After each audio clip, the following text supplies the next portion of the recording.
meeting of the council is due to government advice to practice social distancing will be held virtually. The meeting has been recorded and will be available via the council's website to be viewed as soon as practicable following the meeting. Everyone participating in the meeting will be accessing this meeting from remote locations. Please could everybody ensure that mobile phones are switched off or to silent mode. Members will have received an electronic copy of the agenda, and I will ask officers to present a summary of the key points. For the record, the agenda can be viewed on the council's website. Members and officers will be speaking at various points during the meeting, and those speaking may switch the cameras on at that point. But I ask that, with the exception of myself as mayor, all the time you keep your cameras and microphones switched off, as it will help to minimise any background noise and interference and to ensure the connection remains as stable as possible. If any members and officers wishes to raise a point or question, you should use the hands up icon on the screen and will come to you in order to receive requests. Please do not use your microphone until I invite you to do so, and please lower your hand once you have finished speaking. Please also only use the chat function to indicate if you have joined or are leaving the meeting. In the event the council requires to vote on any item of business before it at the meeting, the Democratic Services Officer will call out the name of each member present in turn and request them to vote verbally, either for, against or abstain. Then ask the officer to announce the results of the vote and the council's decision on the item. Officers from Democratic Services and ICT will be supporting the meeting and will be monitoring the use of microphones throughout the meeting, and where necessary will mute those not being used. We'll also ask the officers to introduce themselves as and when I invite them to speak during the course of the meeting. They too should ensure microphones and cameras are switched off when not in use. And before we proceed to the formal agenda today, I'd like to suggest we have 1 minute silence in respect of the lives that's been lost in Ukraine and Russia for the last few weeks, and stand in solidarity with the people of Ukraine against the aggressor Putin in Russia. So may I ask everybody to make sure the cameras are off, microphones off, and we'll have 1 minute silence from now. Thank you.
Okay, thank you all for that.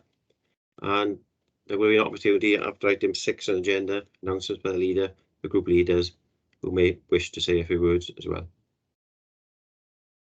We'll now go through the agenda for today. On item 1, apologies for absence.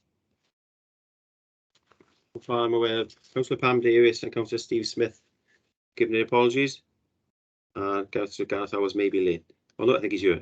So, hang on, and we've got Councillor Watts, please.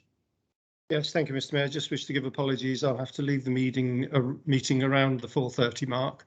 And as this will be my last, I just wish, if you bear with me, if I can just say thank you for everybody for the friendship and support over the years that I've been on the council. I won't say it's been a pleasure all the time, but most of the time it's been a pleasure. And I just wish to thank everybody and say adieu, goodbye, and we'll leave it there. Thank you very much, Mr. Mayor. Thank you, Councillor Watts, and all the best for the future. Thank you, Mr. Mayor. Thank you. Councillor Keith Edwards. Thank you, Mr. Mayor. I'll have to leave at 4:15 to fetch my wife from a hospital appointment. Hopefully be back in time to rejoin. Thank you. Thank you, Councillor Edwards. Councillor Alex Williams. Thank you, Mr. Mayor. I'm just offering apologies for Councillor Carolyn Webster, and could I ask for someone from ICT to ring Councillor Julia Williams, who's having trouble accessing the meeting? Okay, thank you. Hopefully somebody can arrange that behind the scenes. Thanks. Councillor David White. I'd have my apologies. I have to leave at 4:15 to attend the school governors meeting. Okay, thanks, Councillor White. Okay, so that's all apologies received. Item 1. Item 2, declarations of interest. Are there any declarations of personal or prejudicial interest from members or officers in accordance with the provisions of the Members' Code of Conduct adopted by the Council on 1st of September 2008? Councillor Rod Shaw. Thank you, Mr. Mayor. Perhaps I could take a bit of advice, please. I am a member of the South Wales Fire Authority. As there is no decision making with this presentation, do I have to declare a personal interest? Kelly. No, Councillor Shaw, you're fine. As you said, there's no decision making. It's just for information. That's fine. Thank you, Kelly. While you're there, Kelly, do you want to? Thank you, Mr. Mayor. On behalf of all the chief officers, we've all got an interest in item number 7, so we'll all be leaving the meeting at that point. Thank you. Right. Mark's, yeah, Mark's, yeah, he's okay now. Right, hang on, Councillor Hussain. Sir, I just wanted to say, since I'm a Senate member, I don't know if I have to make declaration. I don't know if there is any item. So it is to keep me safe, really, that I want to make the declaration that I'm a Senate as well. Thank you. Sorry, Councillor Hussain, can you clarify the declaration? You declared it to item? Thank you, Mr. Mayor. I said that since I'm a Senate member, I don't know if there is any item where I have to make this declaration. So I want to make it beforehand so that I'm sure Kelly knows about if there is anything like that. No, there's nothing there that needs a declaration, Councillor Hussain. Thank you. Thank you very much. Kelly. Councillor Brian Jones. Thank you, Mr. Mayor. Item 7, I have a daughter and a niece that work for BCBC. Would I need to make a declaration on that one? No, Councillor Jones, you're okay on that one. I'm okay then. Thank you. Okay, thank you for that. Councillor David White. Councillor White.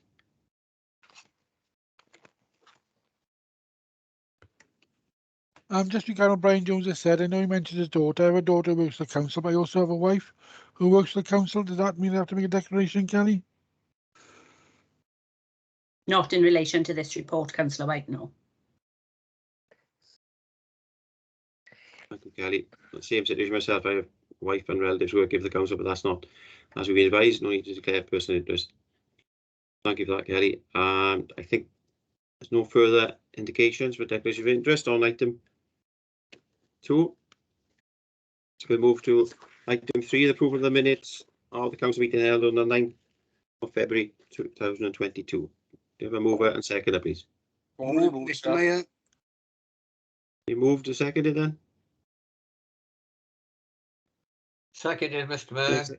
Thank you, Councillor McCarthy. Lovely. First, that's moved and seconded.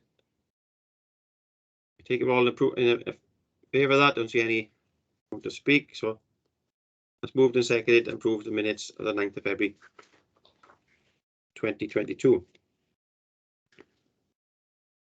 So item 4 now, we're going to be having a presentation. I think we have you, Jake Way and Chris Barton. I'm not sure if Mark Shepherd, Chief Executive, has introduced the report, Mark. Very little to say, Mr. Mayor. Just for you to, for members to recognise, this is the latest and of course the last of a series of presentations we have from key stakeholders throughout the year. So last but not least, South Wales Fire and Rescue Service, usual format, presentation, and then obviously an opportunity for members to ask questions following the conclusion of the presentation. But nothing beyond that, Mr. Mayor. Thank you. Thank you, Mark. And welcome, Hugh. Welcome, Chris. We'll hand over to you. I think I'm not sure of a presentation, and there's Rest and take questions at the end, I take it. Yeah, Mr. Mayor, thank you ever so much for your time this afternoon. I know time is so precious to you, and good afternoon, members. Bit of a two-part presentation. I'll just do a very brief overview and who we are as South Wales Fire and Rescue Service. Firstly, can I thank you as Bridgend County Borough Council really for your stellar nominations in Councillor David White and Councillor Rod Shaw as your representatives on the Fire Authority. Long-standing members and massive contributors to the success of our authority as well. So thank you ever so much for that. If we move on to who are we? Well, for those that can remember, back in 1996 in local government reorganisation, South Wales Fire and Rescue Service was formed from the former County Council fire brigades of Mid Glamorgan, South Glamorgan and Gwent. We serve from the west in Bridgend all the way over to the east in Monmouthshire, and from the south in the Vale Glamorgan, right up to north of Merthyr Tydfil. We've got 47 fire stations. We've got a joint fire control in police headquarters in Bridgend, which I'll come back to, a training centre in Cardiff Gate, and our headquarters site in Rhondda Cynon Taf. We predominantly operate two duty systems across our fire stations. They are whole time, which is crewed 24/7 with different crew numbers depending on the risk and the appliances we've got in those stations. And then we have on-call duty systems. These are firefighters that work and live within the communities and respond when the pager goes off to their local station to respond to whatever emergency then faces them. In Bridgend, we've got stations in Bridgend, Porthcawl, Kempick Hill, Pencoed, Ogmore, Pontycymer and Maesteg, two whole-time stations in Maesteg, a whole-time station in Maesteg and one in Bridgend. So that's the sort of context in which we operate in since 1996. We're an organisation of about 1,800 staff, and Chris will go on and cover all the financial aspects of the authority. Richard Collins here, elected member, Labour member, Maesteg West. Really proud this morning to see the work.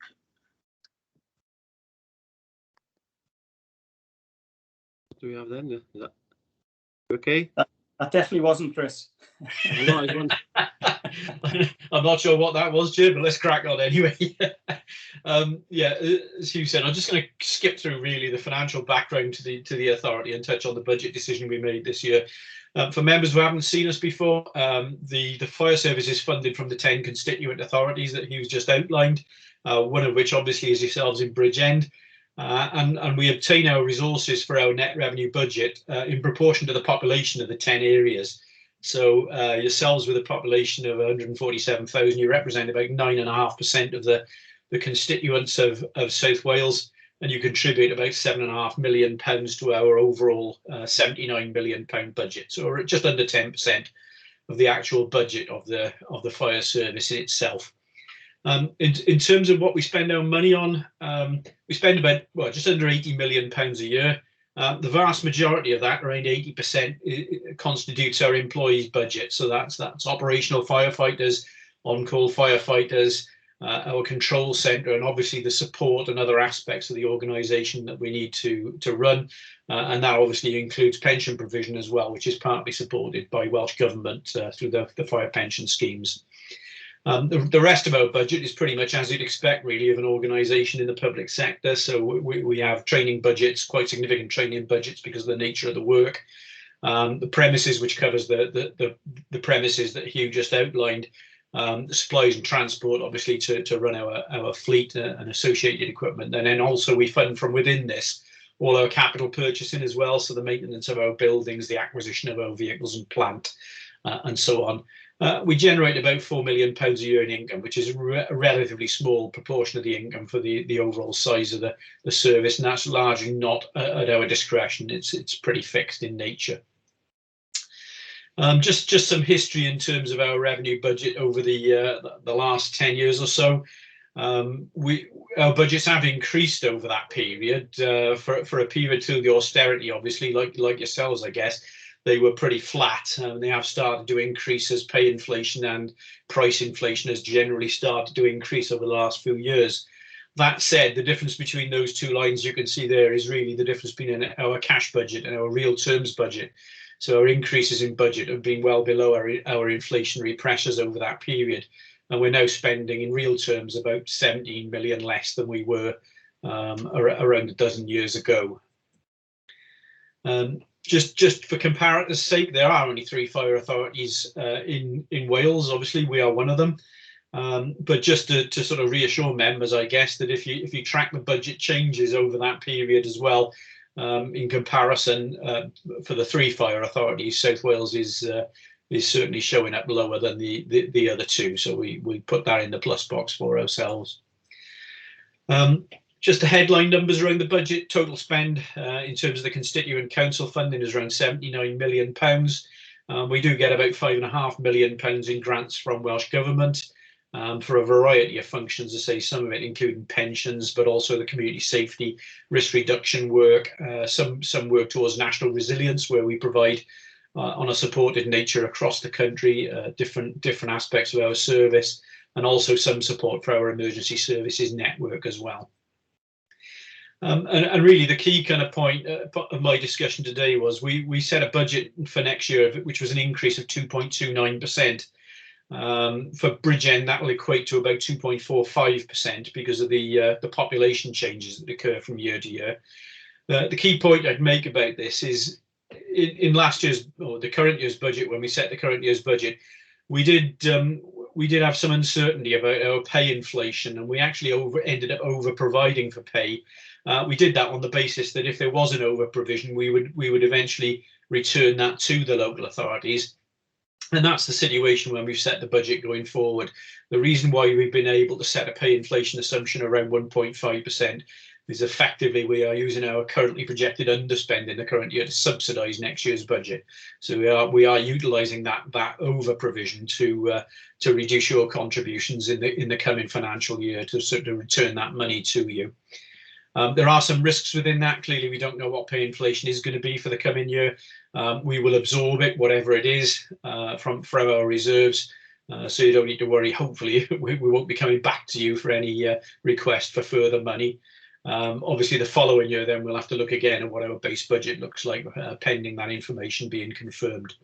And that's all I'm going to cover in the finance side. So I'm going to hand back to Hugh to carry on about some of the operational stuff. Mike's off, Hugh. Thanks, Mr. Mayor. It's not the first time today. Sorry. Yeah, so just reassure members really, how do we invest that money? And all the investment in money goes into making our community safer. And we do that in lots of different ways, really. You might expect me to start at the traditional end of what we do, and that's about kicking indoors, squirting water and putting the wet stuff on the hot stuff. But I'm going to actually start at the end around prevention is better than cure. We probably made a step change in decision making and strategy as an organisation about 15 years ago, and that was to invest heavily in our education, prevention, and as we now know it, early intervention activities and what we do. So we do about 20,000 home safety checks per year. We stratify risk. We work with NHS Wales, United Utilities, and Western Power to identify those that are vulnerable in our communities, and then we get operational crews and our fire safety practitioners to get out over the threshold, visit those that are vulnerable in our homes.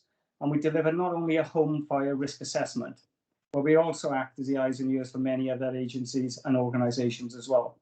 So our crews will identify fire risks and we will mitigate and put control measures in place with them.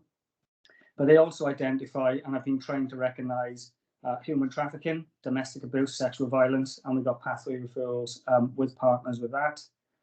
We've also trained our crews to recognise those that are vulnerable in the home from slips, trips and falls, and we've got our referral pathways into our health boards across South Wales. Also, we deliver smoking cessation advice on behalf of Public Health Wales, one from a health and wellbeing perspective, but also from a fire risk perspective. And we deliver anti-crime advice on behalf of the 2 police services in which we cover also. We do extensive school visits right from foundation phase right up to Key Stage 4, and we've now got modules on a Welsh Baccalaureate that students and young people can choose and self-elect to study with their colleagues and peer support as well. The education that we deliver through our schools programs, we probably get to speak to about 30,000 young people every year. And that ranges, as we say, from really simple fire safety advice right up to a responsible road user advice and guidance, as well as we get into the sixth form and being one, not just a responsible driver, but also a responsible passenger as well. We also got fire cadet branches across South Wales. Our local branch in Bridgend is actually at Bridgend Fire Station, but we also work with the Invisible Walls project at Park Prison, and we deliver fire cadet programs and firefighter for the day for the youth wing, but also with the inmates and their children to come in at school holiday times as well. And we also cover road safety as part of our strategy, working with the 2 police services, and we'll have numerous operations throughout the year with them, particularly around targeting seatbelts and people not wearing seatbelts, and those using mobile phones whilst driving also. We've also got a business fire safety department, which is our legislative part, which deals with the built environment, which I'll come back to when we talk around Grenfell. Moving on to the ops slide, if I could, Chris. As you'd expect, our operational response is probably what most people know us for. Our early intervention and everything else is something I'm really proud of, but probably not as visible, and certainly not in the mind's eye of that many people on a day-to-day basis. But our operational response is very much something that is in focus. So it all starts with our control room. Any call on a 999 system comes into our joint fire control. A decision that we made probably about 5, 6, 7 years ago was that we combined our control room with Mid and West, and we co-located that in with South Wales Police down in Bridgend as well, which is very successful and has the opportunity of multi-agency and operational working and sharing the operational intelligence that comes from the blue light responders at the stage of any emergency. As you can see on the slide, you've got down the bottom end the traditional fire scene. And just a statistic for everyone, 80% of fires that we go to are deliberately set. It's probably the wrong end of the league table across the UK for us as a fire and rescue service. And it's something that we target particularly through our youth programs, school and engagement as well, to make sure and try and change the human behaviour for generations to come, that deliberate fire setting is unacceptable. We carry out large animal rescues, as you can see up in the top corner there. And then since 2016, we've had a statutory duty for flooding and inland water rescue as well. This is very different to what's in England. So our colleagues in England don't have a statutory duty for this, but it's something that Welsh Government brought in 2016 for us. So in rough terms, what does all that mean for us in performance and standards? If I move on to the, sorry, I can't cover this one. Well done, Chris. I haven't got the slides in front of me. I've got a broadband outage, so I'm being driven by Chris. So yeah, just to cover really, as we cast our minds back to 2017 and the tragic Grenfell incident that unfolded on our screens in front of us that morning. Something that we have been working extremely hard across all of our unitary authority areas is the built environment. Particularly across Cardiff and Newport, we've got a significant medium to high rise portfolio of properties, and we have had numerous failings of the built environment within the last few years that we've identified. One from a cladding perspective, and we've still got buildings in our area which have got failed cladding on, but also we find in more so the failed management and built environment, which is a considerable concern for us as a fire and rescue service because of the vulnerability of the residents within. And we're working very hard with the property owners to rectify all of those issues, but it is a considerable concern for us. And then just reflecting on the statistics, if I could, if my memory is right, Chris, now the infographic is brilliant, thank you. What does all that mean? So if we compare 2021 with 2003, we've reduced the number of operational incidents that we attend by 52%. We've reduced the number of fires that we attend by 77% and the number of accidental dwelling fires by 35%. You expect me to maybe focus on all the green side, but I'm going to flip over to the other side actually and pick up 2 of the red indicators on the infographic here. And they are the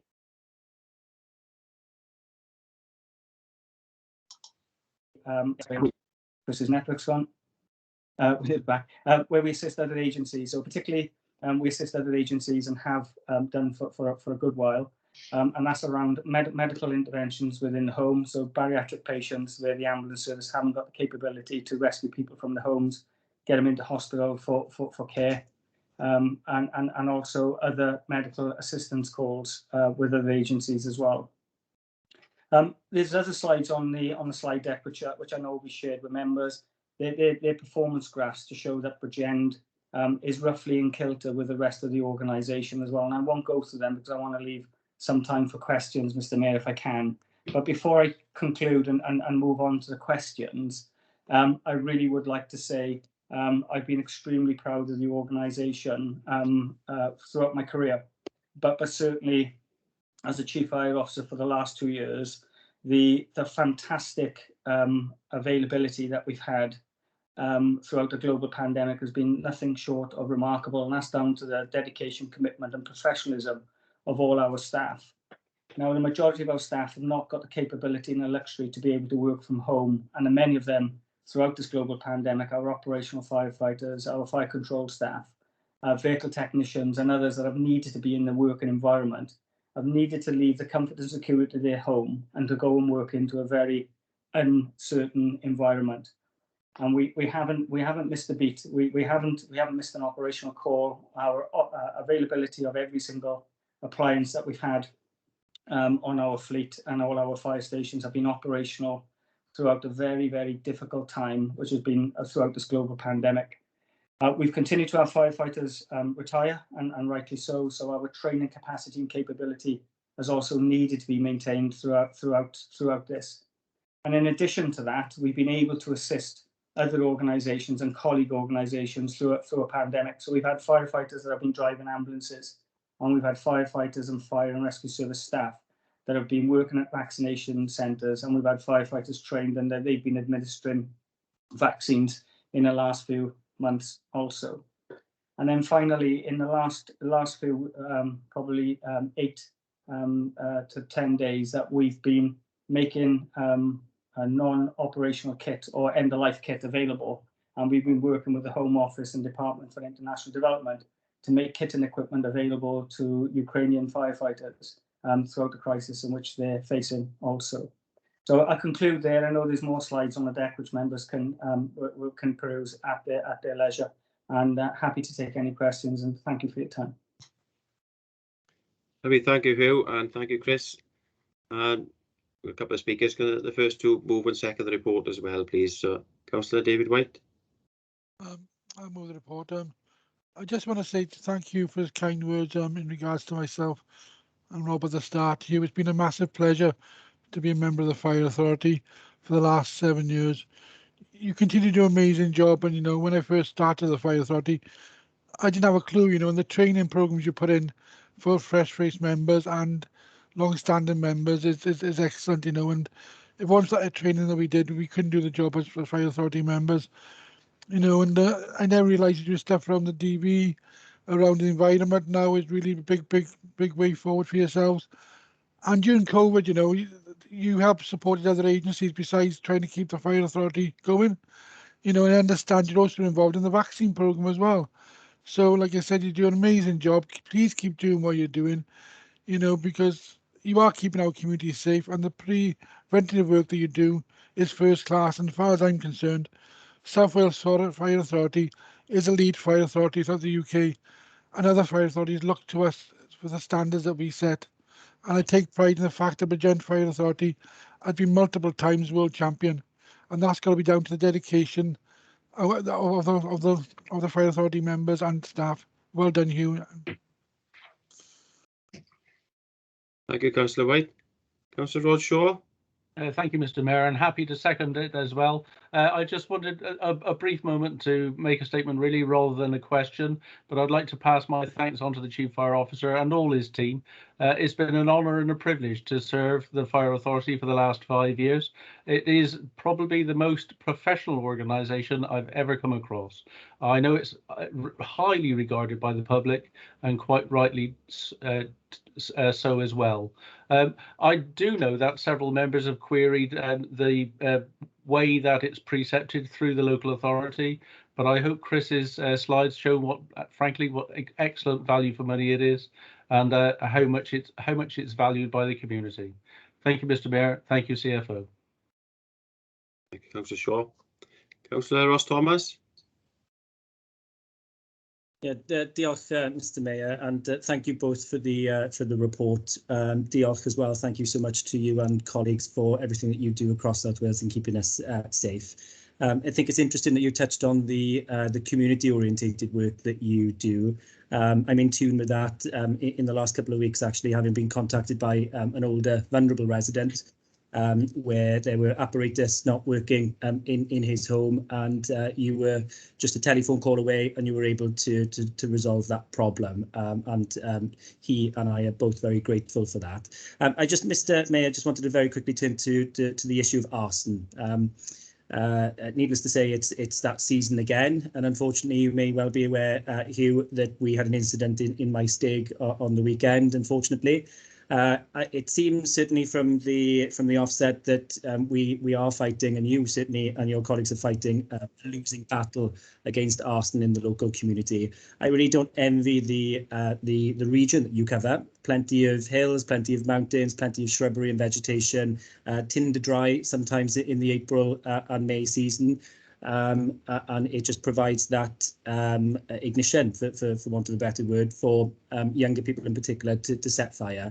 I just wondered if there is any different thinking in the fire service to nip this in the bud once and for all, because communities really are at risk, but not just communities.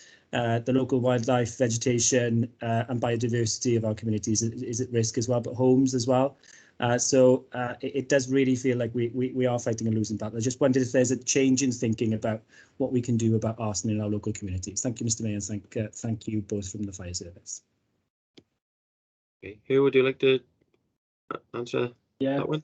Thanks, Mr. Yeah, Councillor Thomas, you're absolutely right. The unique geography and beautiful geography that we've got across South Wales is very different than other areas, in the fact that, you know, many of our valley and rural homes are in the heartlands of where they are, and fire encroaches them so easy. We do try, and we're continuing to try different initiatives. So, you know, it is very much around trying to change human behaviour for the long term. We're not afraid of taking prosecution where we need to. We have got restorative justice programs, CBT, and other things for young fire setters. So rather than, you know, stereotyping and ruining people's lives from the beginning. So it is trying to change that human behaviour that we do, and we very much using and have used the nudge theory. We used to have a Bernie program because that's what was developed through a social enterprise with young people up in the Rhondda Valley. We've got a Healthy Hillsides program, which Mr. Mayor will know from the Assets Board on the PSB that we're driving across South Wales, particularly in Bridgend as well. And I guess we tug at the heartstrings of people to, you know, respect their environment, the flora and fauna and the natural.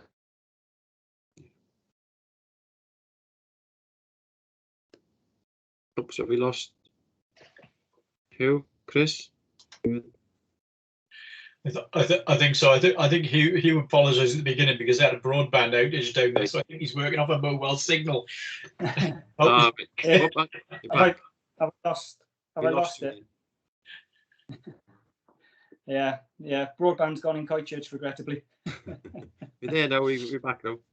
Back now. Sorry. Yeah. So you know, it is about tapping into the hearts and minds of people, and I think the last 2 years throughout the global pandemic, we've all connected a little bit more with nature and our natural surroundings. So I think Councillor Thomas, you know, tapping into that, which we're doing at the PSB level, is also important for us going forward. But it is about nag, it is about nudge, and about getting into schools and changing that human behaviour. Oh no, gone again. Gone again.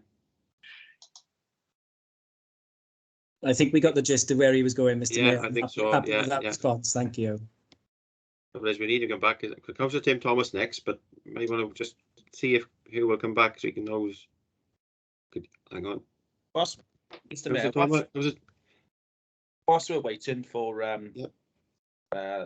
Hugh to unfreeze, I have got a question, but I probably should have outlined that I do have a personal interest. It's just occurred to me. I do have a brother who's in the retained fire brigade in the Vale of Glamorgan, but I don't think that precludes me to ask a question. No, I think because it's a presentation, we're not making any decisions. So There we are. Very good. I don't know if who was gone completely or Chris, did you say he's on just on a phone connection? Yeah, he is on a phone connection, so I think he might be dropping out every now and again. He looks like he's leaving and trying to log back into the call. It's up to you whether you want to carry on and ask the question. I might be able to field it, I might not. So Tim Thomas, if it's a financial one, I suppose Chris will be able to do it. If it's non-financial, I mean. It's non-financial, but we'll have a go anyway, shall we? Okay, yeah, and then if he comes back, he may need to repeat it. Yeah, I've always been very impressed by the fire brigade's prevention measures. I attended a meeting. It was actually not in the South Wales area. I think it was Mid and West Wales area, and they were outlining prevention measures for highly vulnerable people. So, for example, people with drug and alcohol misuse problems, and they would provide things like fire-resistant furniture in case, for example, if they fell asleep with a cigarette in their hand, that sort of thing. I wonder if you could give me a flavour of some of the measures that the South Wales Fire Brigade occupy in that regard for the prevention for vulnerable people. And secondly, my ward does include quite large amounts of social housing, and I have had constituents raise with me concerns about fire door defects, and some of these defects have taken a reasonably long time to rectify.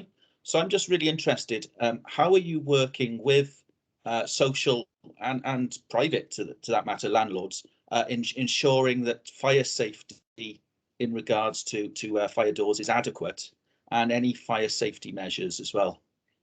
Hugh, I don't know if you got my first part of that question. Perhaps Chris I could repeat it, I suppose. I think, Councillor Thomas, if you could summarise your first questions for who's.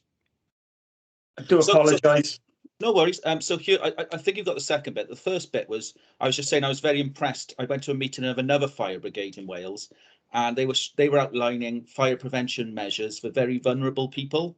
So people, for example, with drug and alcohol misuse problems, and they would give them, it was free as well, they would give them things like fire-resistant furniture in case, for example, if they fell asleep with a cigarette in their hand, that sort of thing. I wonder if you could give me a flavour of some of the prevention methods that you occupy in that regard for the protection of particularly vulnerable people living in our communities. Did you get the second part as well, the social housing bit as well, about fire doors? I did, Councillor Thomas. I do apologise. As Chris said, I'm relying on mobile signal at the moment, so I do apologise. Yeah. If I take the second one first, if you don't mind, then we're the enforcing authority for any breaches in the fire safety order. So therefore, the bit that we would do, we would audit any contraventions, and we tend to have a high to medium inspection program to go with that. But we do work very closely with our RSLs over our patch as well. But very much so, the responsible person, whoever the owner, occupier, responsible person is, the way the legislation is written is very much on those persons to make sure that the premises is compliant with the piece of legislation. We'll do everything we can to help and support, but ultimately it does sometimes come down to us actually enforcing and even prosecuting as well. So it is very much down to that responsible person. On the how to make people safe at home, it very much depends on their vulnerability. So we've got everything from fire safe ashtrays, which are very heavy. We've got fire safe beddings. We've got vibration pillows that will go under people's on the bed. So for those that are audio impaired, so if it's linked to the smoke detector. And we can deploy individuals' sprinkler systems if the vulnerability of the individual is so great that if they're, maybe particularly bedbound and dependent on smoking, that we can deploy water mist systems within the occupancy of a single room as well. So we've got a suite of things depending on the vulnerability and the risk of the individual that we can deploy. Can I just come in, Mr. Mayor? One quick supplementary, very quick. I'm just asking, extremely quick. That's wonderful, Hugh. How can we refer constituents to you for those safety measures? Yeah, so it's all free at the point of delivery. If I go back years ago, we used to have an 0800 number and we'd publicise that, and we would get inundated by generally those that are active and socially active and mobile, as opposed to those that are vulnerable and not that active. So we do publicise the 0800 number, but it is a free phone number there that anyone can refer a home safety check to us, and we will make sure that that is complete within the appropriate timescale as well. Excellent, thank you.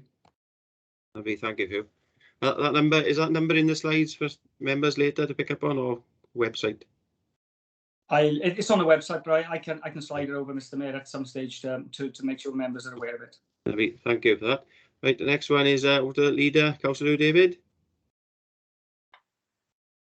Thanks so much, Mr. Mayor. It's great to see Hugh and Chris here today, and I'm really pleased that they're able to join us, because we've got a very close and strong relationship with South Wales Fire and Rescue Service, and it's not just because Hugh is a Bridgend boy living in Christchurch, but we've always had that relationship, and I have to say that South Wales Fire and Rescue Service are an exemplar partner. So the Chief Fire Officers already referenced how they've provided invaluable support to Welsh Ambulance Service through the vaccination programme whenever we've needed the help of the Fire and Rescue Service, and Fire and Rescue Service has been there for other partners.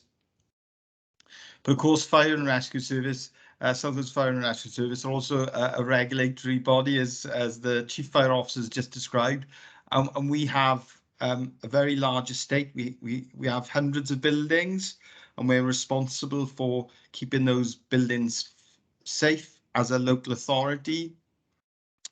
And at the risk now of having the wrong answer, but I'm going to ask the question anyway, is confirmation from the Chief Officer that he's assured by that regime of inspection of our buildings, because I know that is a very, very important part of that prevention role that Hugh talked about. Is you'd much rather prevent a fire or a serious accident, and that inspection regime, which is very robust, is a part of that, and we've got a part to play then as a local authority to make sure that the buildings that we are responsible for that support very vulnerable people, from care homes to schools to parks buildings, we've got to make sure that those buildings are safe to use. So a question, please, and that thanks for the minutes, really, because they are an excellent partner to work with. Thanks, Chair. Mr. Mayor, sorry. Would you, Hugh? Thank you, Mr. Leader. Thanks for your kind words as well. And yeah, we've always had a strong working relationship. I go back to time sort of pre-PSB and LSB days and the like as well. And you're right. You have got some risky estate and risky stock, not buildings, but the occupancy and vulnerability of persons that you're looking after as well. There's nothing on my desk, on my radar, that's got the Bridgend County Borough Council stamp on it, and they generally get close to my desk when we get them close to a prosecution or anything else like that. And I know where we have had issues in the past that have been picked up through a robust inspection programme, that our staff have worked well together to resolve those issues in a very timely and appropriate way as well. So yeah, I just echo your your thoughts and your sentiments and your words on close collaboration and close working, leader. Thank you. Okay, thanks for that. We got one further speaker, Councillor Matthew Voice, you know. Thank you, Mr. Mayor, and thank you for the presentation, Hugh.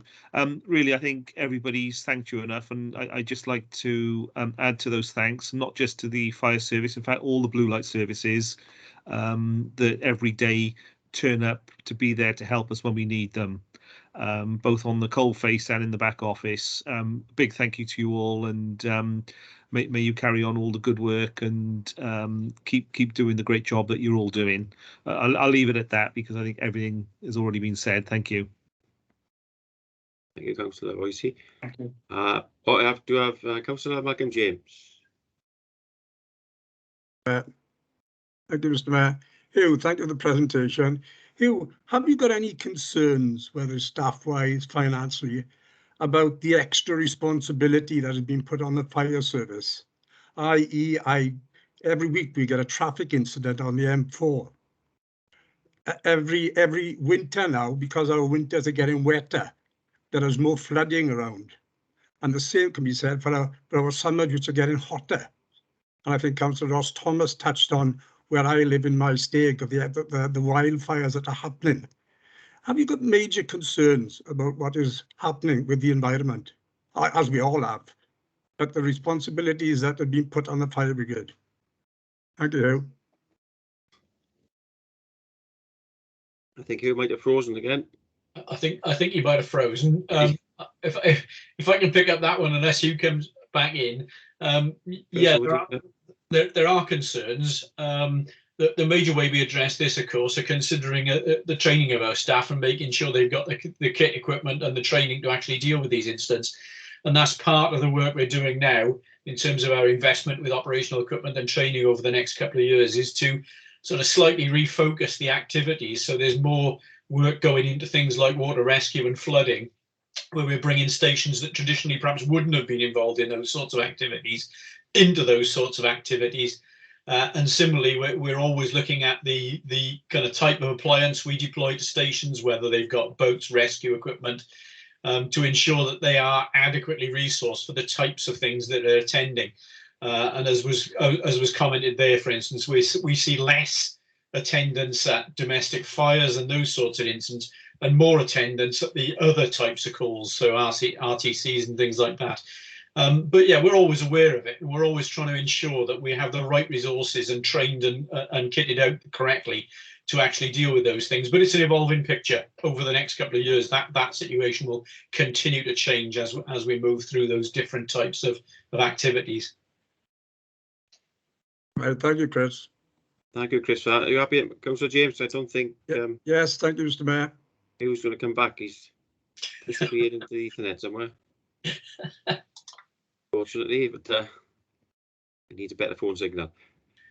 But there's no further members indicating any questions or any comments. So I'm just waiting to see if he does come back, but I don't think he's going to. So I'll pass on his apologies. Yes, we can. And if you can pass on thanks, and from my point of view, on behalf of the County Borough of Bridgend, it's comforting to know that we're in safe hands with the South Wales Fire and Rescue Service, and that a big thank you to yourselves and those on the front line, but also that big team. There's always a big back office making sure the front line can do their job. So it's a big thanks to everybody concerned across the whole South Wales Fire and Rescue Service. Thank you, Mr. Mayor. Cheers. And, I think I'm assuming you don't need to stay for the rest of the meeting, but thank you for your presentation, and I think that the slides will be shared with members later.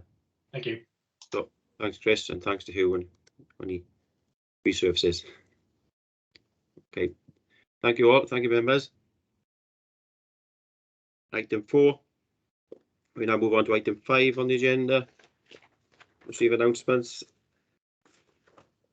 It is me next, yeah. So announcements next, item 5 of the agenda. So over the past few weeks, I've been visiting a number of individuals and groups to present them with the Mayor's Citizenship Awards. It's been a pleasure meeting them all. There's still quite a few to be presented, and these will all be completed in the next week or so. It'll be 22 in total then. And next Monday, I'll be officially opening the Miners' Memorial in Nantymoyle, adjacent to the site of the now demolished Berwyn Centre. I'm sure it's been one of the highlights of my year as mayor. Having grown up in Nantymoel, I've been honoured to return to mark this special event and pay tribute to the many miners, my father being one of them himself, who spent many hours each day in the darkness underground and with the real building blocks of the valley. It's been an experience and a pleasure to chair these meetings over the past year, and today is the last one, even if a little disappointing, but we hadn't managed to actually get back into the council chamber on a hybrid basis, but hopefully that will be changing soon. I'd like to thank all of you, officers and members, for not giving me too hard a time in these meetings, but I suppose we've not got through today as yet, so who knows what may be in store. And it will be, as I said, be the last council meeting before the election, so I thought it was just asking you all once more to make a day's donation to the groups I'm raising funds for this year. That's Lads and Dads and Bridgend Care Centre.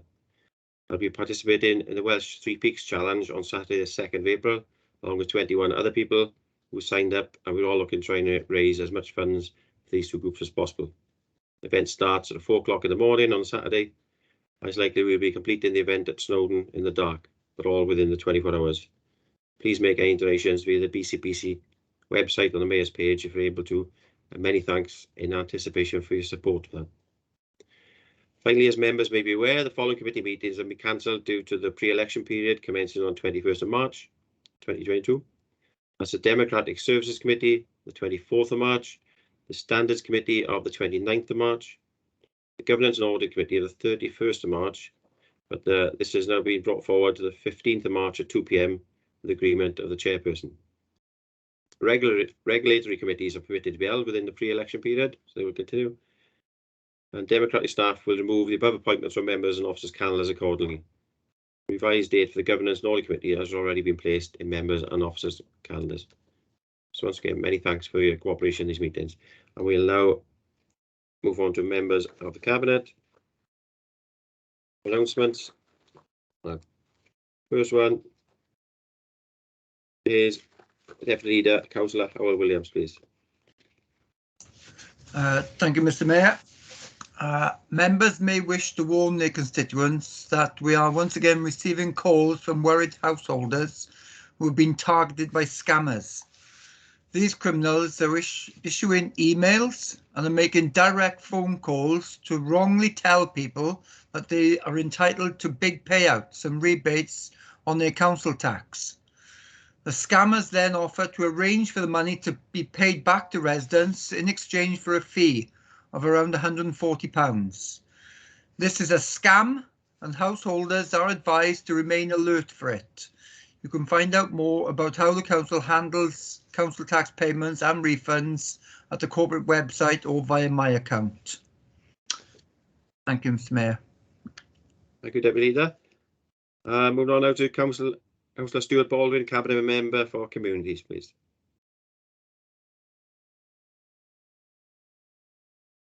Just one announcement from me today.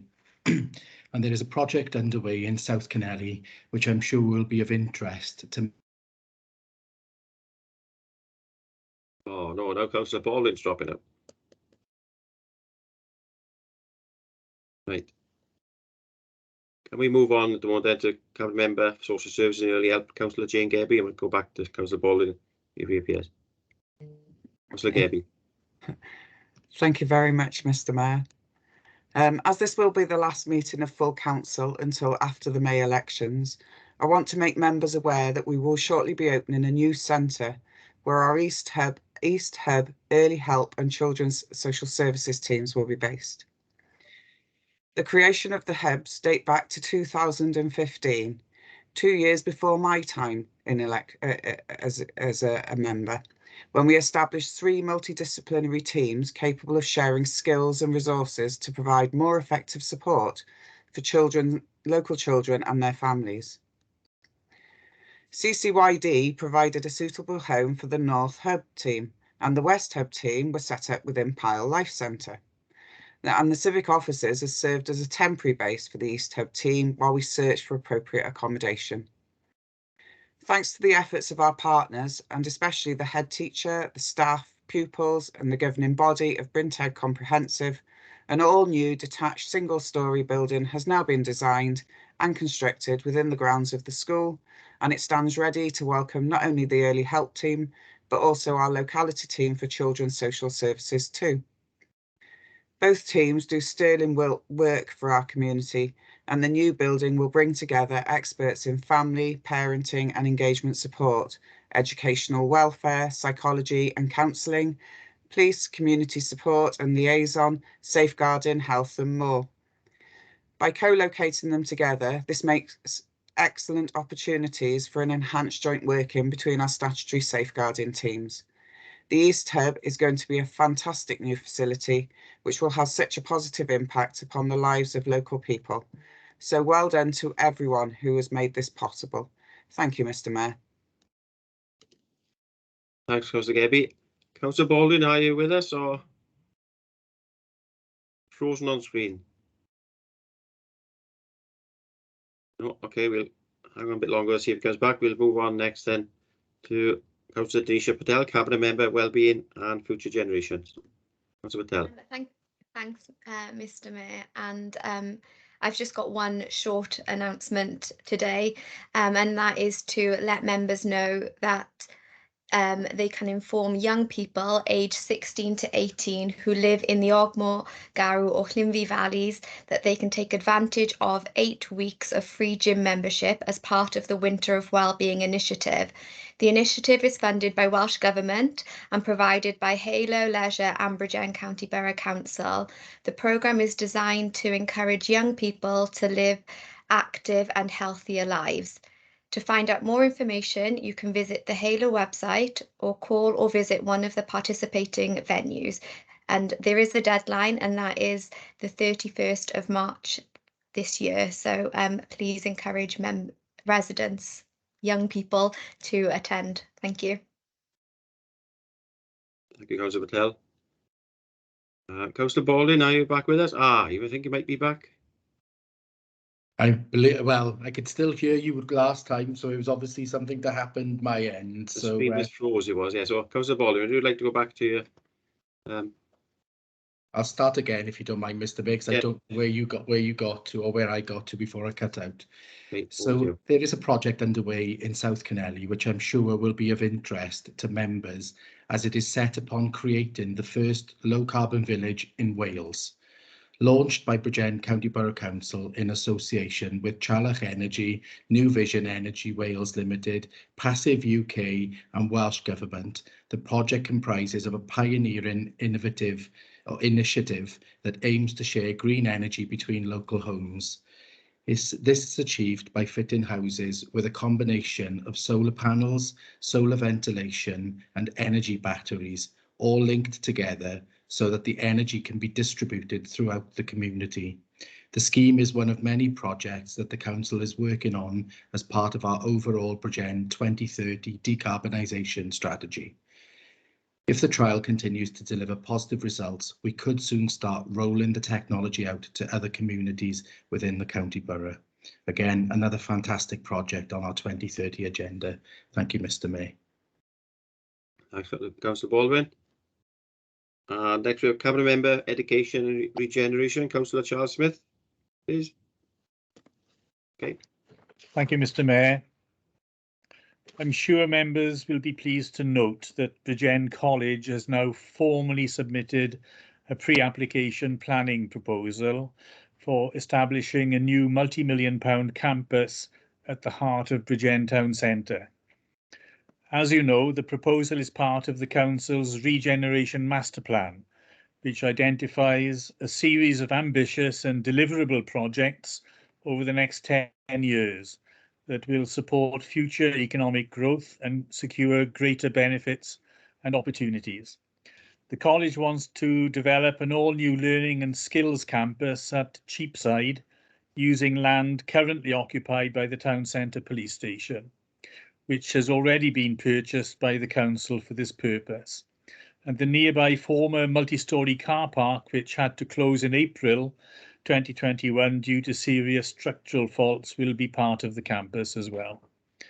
With police activities at the site moving to alternative town centre premises and to their main offices in Cowbridge Road, We are working closely with the college as this new learning and skills campus promises to act as an anchor project within the regeneration plans and to make Bridgend Town a unique destination for state-of-the-art learning and training opportunities.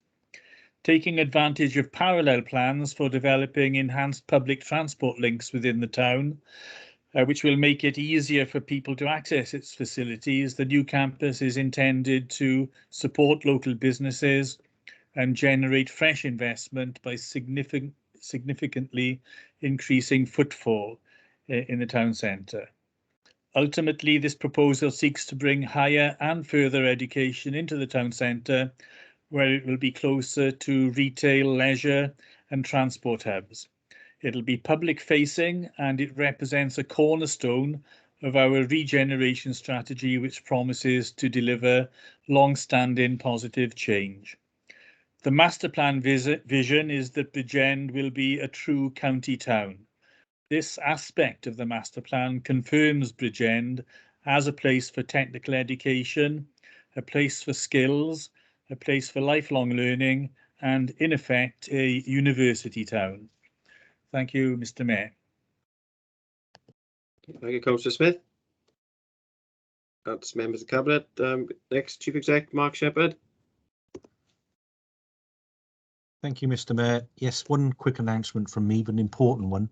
Obviously, members will be aware that this is the last meeting of full council before the local government elections take place in May.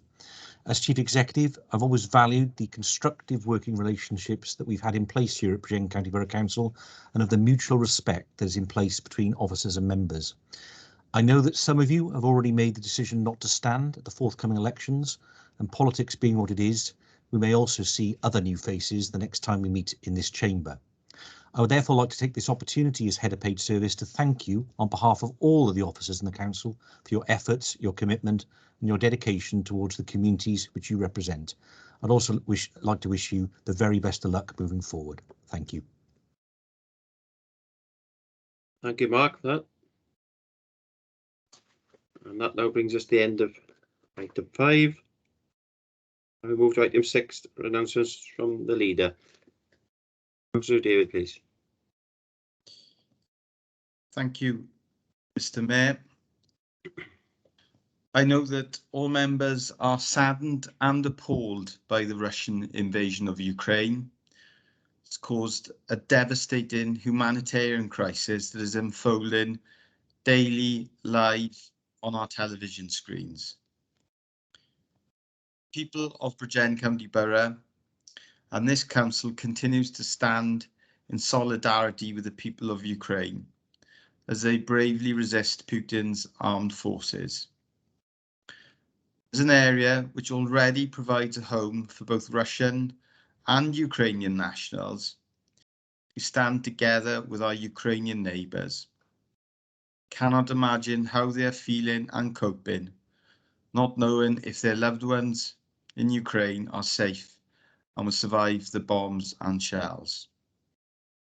We also value and support our Russian residents and neighbours who, like us, have condemned the illegal, unprovoked aggression instigated by President Putin and continue to stand with Ukraine. Just as Wales is a nation of sanctuary, so is Bridgend County Borough a place of sanctuary. And it has been heartening to see our local communities coming together to offer their support to the people of Ukraine with their messages, prayers, donations of money, medicines, and other essential items. Emotional public vigil took place in Bridgend Town Centre last Friday. It was very well supported, with very moving contributions from Ukrainians living in Wales. Second vigil is set to take place at Maesteg Market Square this Saturday at 10 o'clock. Numerous local communities are organising their own collections for food, medicines and other essential items and the Bridgend Association of Voluntary Organisations has been accepting drop-off donations of toiletries, personal hygiene and medical items at its community hub. Alternatively, and this is the most effective way to help, people can donate funds to the Disasters Emergency Committee so that items can be purchased for Ukraine without the need to transport them from the UK. Our people, Welsh people, British people, have shown their extraordinary generosity, kindness and willingness to act, even offering their own homes for the refugees fleeing the terror of war. We need the UK government to match the people's commitment. Last week, all council leaders in Wales, through the Welsh Local Government Association, met with Welsh Government ministers to discuss our joint response to the humanitarian crisis in the Ukraine that grows by the day. Leaders confirmed that all local councils in Wales are ready to do whatever we can to help, including Bridgend County Borough Council, whatever we can to help those fleeing the conflict in Ukraine, and are making preparations. However, our preparations are limited as we have not received the information we urgently need from the UK government. Over the weekend, our WLGA leader, Councillor Andrew Morgan, wrote to the Prime Minister about the conflict. And this week, as presiding officer, together with all group leaders, the unanimous cross-party response reiterated the call for the UK government to provide much more clarity and act with far greater urgency in responding to the refugee crisis. We've called for the current restrictive and bureaucratic visa scheme to be scrapped now to enable those people trying to escape the war in Ukraine to come to Wales and find a safe place as easily and as quickly as possible. Our European neighbours have moved at great speed, streamlining processes and rules, and have opened their doors, opened their borders, opened their homes to Ukrainian refugees. The UK government should do the same and do it now. We will be ready when it does. As we approach the second anniversary of the coronavirus pandemic in Wales, the First Minister Mark Drakeford has announced that major changes to coronavirus restrictions will be made later this month. Introduced as a result of high vaccination rates and low infection levels, the changes will mean that from the 28th of March, local residents will no longer need to wear face coverings in most places or practice self-isolation. While businesses and employees will remain subject to health and safety laws, they will no longer be legally required to carry out specific COVID risk assessments or to take reasonable prevention measures. Schools will continue to operate using the national framework and will be able to determine their own procedures for the use of face coverings in indoor communal areas. The routine use of PCR tests for the general public will end, and mobile testing sites will be gradually shut down in the run-up to this. Testing will remain in place for people admitted to hospital, care home residents, prisoners with symptoms, and health and social care staff. Lateral flow tests will also continue to be available for anyone with symptoms and will be free to obtain.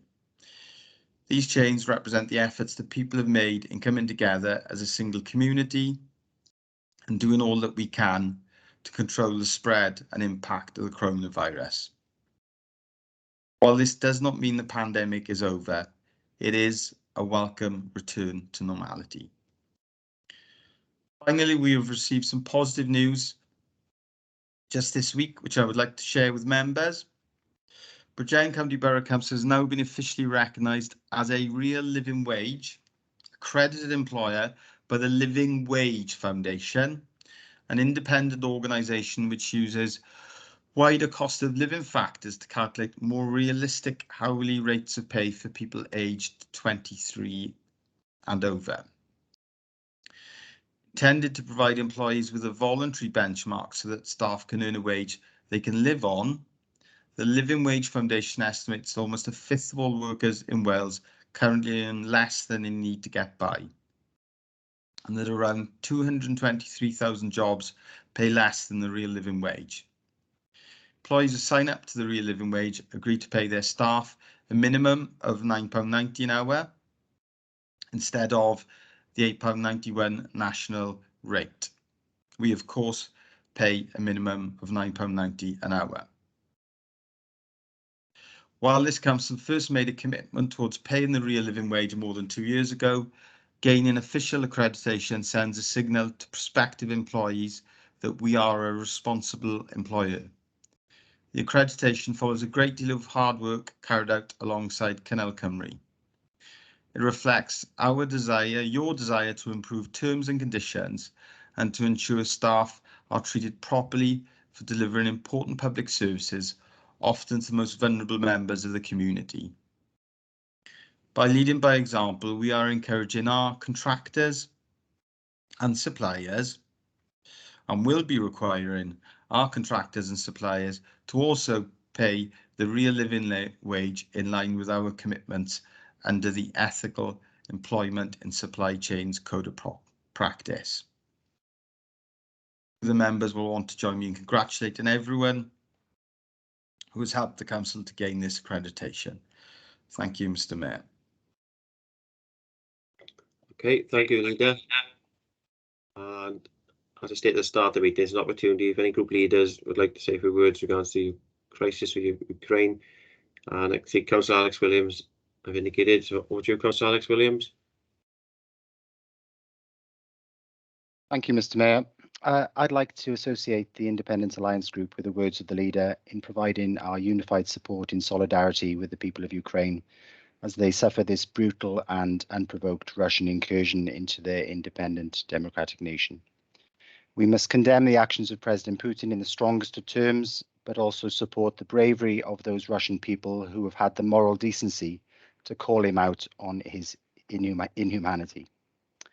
I would also like to congratulate all of the community leaders, including Councillor David White and others, for their work in arranging the vigil which took place last week in Bridgend, and say thank you to all of those residents who have shown such kindness in generously donating essential supplies through the Disasters Emergency Committee and other charities such as the British Red Cross.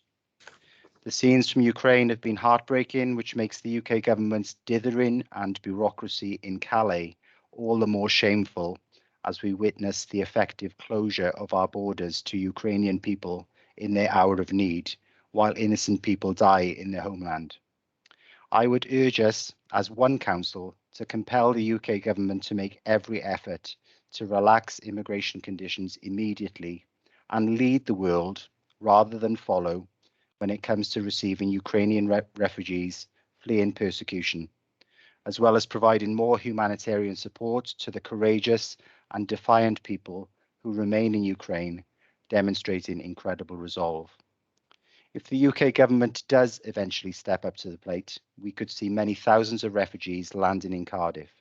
So it would be useful if an accurate assessment could be made of how many Ukrainian refugees we can take here in Bridgend, and ensure that we in Bridgend County Borough are in a position to lead Wales in this effort. Foreign Office civil servants and officers have learned a lot by developing skills and networks in supporting Afghans who have come to Bridgend, which could be put to good use in supporting Ukrainians seeking safety from persecution. I also support the leader in his assurances that we will do all we can to support the existing but limited Ukrainian diaspora here in the County Borough. We are all standing with Ukraine now, and to paraphrase the Ukrainian national anthem, Ukraine has not yet died, nor her glory, nor her freedom. Fate shall smile on her once more. Her enemies will vanish like the dew in the sun, and she too shall rule in a free land of her own. Thank you, Mr. Mayor. Thank you, Councillor Alex Williams, for those words. Next, we have Councillor Ross Thomas, or Spenny Thomas, sorry. Diolch, Mr Mayor. Diolch am y cyfle. Thanks so much for the opportunity just to make a short contribution on this very important topic. And I too would like to associate myself and members of my group with the comments and sentiments of the leader and Councillor Williams. In doing so, we recognise a deep unity of purpose, not just here in Bridgend or Wales or the UK, but globally. That purpose, Mr Mayor, being support for and solidarity with the people of Ukraine.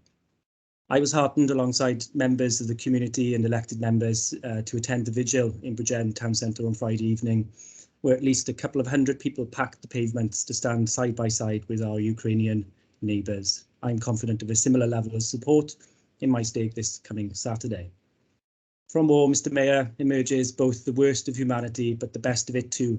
And I've received phone calls and messages from residents in my own patch over the last few days, keen to host Ukrainian refugees in their own homes. That speaks volumes as the welcoming communities that make up our county borough.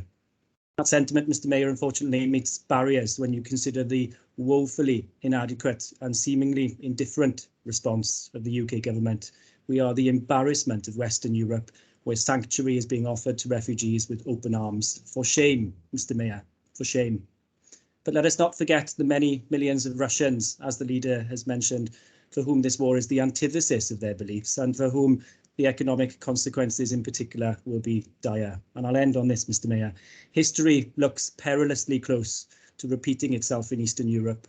But as we hope and as we pray for further diplomatic efforts and a de-escalation of the war, I am proud to be a member of a council that stands ready to act in the interests of humanity and compassion, as we have done with Afghan and Syrian refugees in the not too distant past.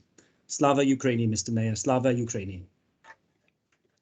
Thanks, Councillor Bennett Thomas. Councillor Malcolm James, next. Yeah, thank you, Mr Mayor. Obviously fully endorse on behalf of Plaid Cymru all that's been said. And I believe that more pressure should be put on the UK government. When they say they're making efforts, I say they are effortless in what they do, and seeing the sights in Calais is a disgrace on this country. And I think it's very, very humbling to watch things that are happening on television, and we have to do more. I'm sure our government in Wales will do more to help them. Thank you, Mr Mayor. Thank you, Councillor James. And the last speaker is Councillor Matthew Boyce. Thank you, Mr Mayor. I'd like to reiterate that what's happening in Ukraine is obviously a tragedy on a massive scale, and that personally I'd welcome people into my own home to help them, and hope that there is a list being compiled at the moment of homes with hosts in the Bridgend County Borough to accept refugees when they arrive. It's a shame that we're politicising this. The Prime Minister is leading the free world in ensuring that this Ukraine issue is at the front of everyone's mind and applying as much pressure as we can, short of total war with the Russians. And I think that the Prime Minister should be complimented in what they're doing and stop this criticism. It doesn't do any good, and it shows a lack of sensibility at this time. So I thank you and everybody that is working towards helping Ukraine, but please, let's not politicise it. Thank you, Councillor Boyce. I don't think anybody's politicising it. People are just asking for action by the UK government. And it could be summed up better than the words by Councillor Malcolm James. Effortless. Yeah. Thank you. Enough said on that. Thank you. We'll now move on to item 7, pay policy. And there's a number of officers that have declared interest in this. I think Paul Miles will be taking the report. Can we just make sure first, Mark Alvin or Mike, the officers have all left the meeting?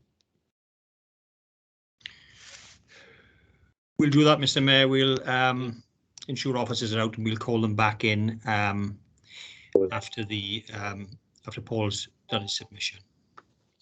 Thank you, Mark. Right, welcome, Paul. And ably assisted by Angela Farrow as well. Yeah. Yep. Over to you then, Paul, to introduce the report. Item 7, pay policy statement. Thank you. Thank you, Mr. Mayor. For the record, I'm Paul Miles, Human Resource Service Centre Manager. So the report you have in front of you today is the pay policy statement for 2022-23. The purpose of today is to seek approval of the Council's pay policy set out in Appendix 1. This is in response to legislative requirements and to provide openness and accountability in relation to how the Council rewards its staff. The Council has a statutory requirement under the Localism Act to prepare a pay policy statement for the new financial year. This statement needs to be approved and published by the 31st of March 2022. And the time in the report ensures that the information is as up to date as possible. This includes the NJC pay agreement effective from the 1st of April 2021, which was agreed as recently as the 28th of February 2022. The pay policy statement provides the framework for decision-making on pay and in particular decision-making on senior pay. So whilst the Localism Act requires all authorities to develop and make public their policy on all chief officer remuneration, to achieve that transparency, pay details for all relevant groups are included in the report. I'll now take you to Appendix 1, the pay policy statement. I don't intend to go through the whole statement in detail, as this builds on previous year's statements, but I'll just draw your attention, if I may, to 2 points. In paragraph 6.6, outlines the introduction of a market supplement policy, which you will know was approved at Council since the last pay policy statement.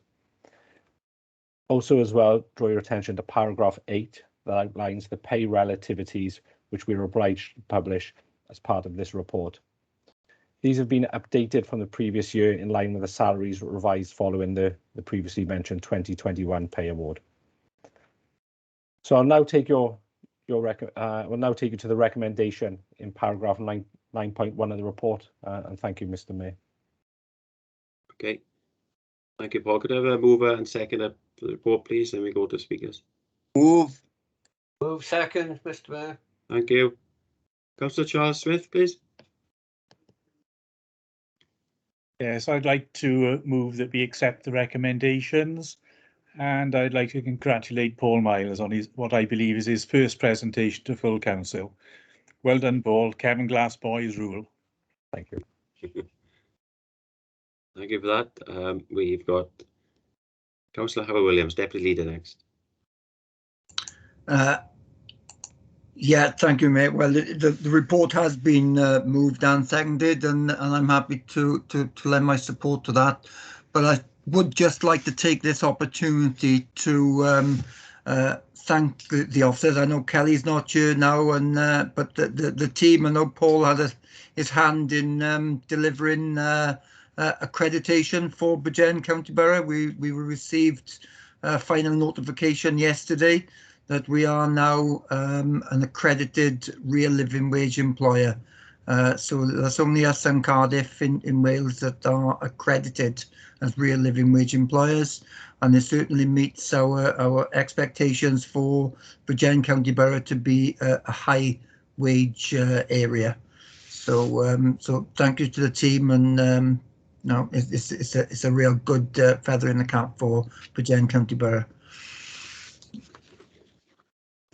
Look, thank you, Deputy Leader. Sure, there's some difficult questions. I'm with Paul for his first one. Councillor Stuart Baldwin.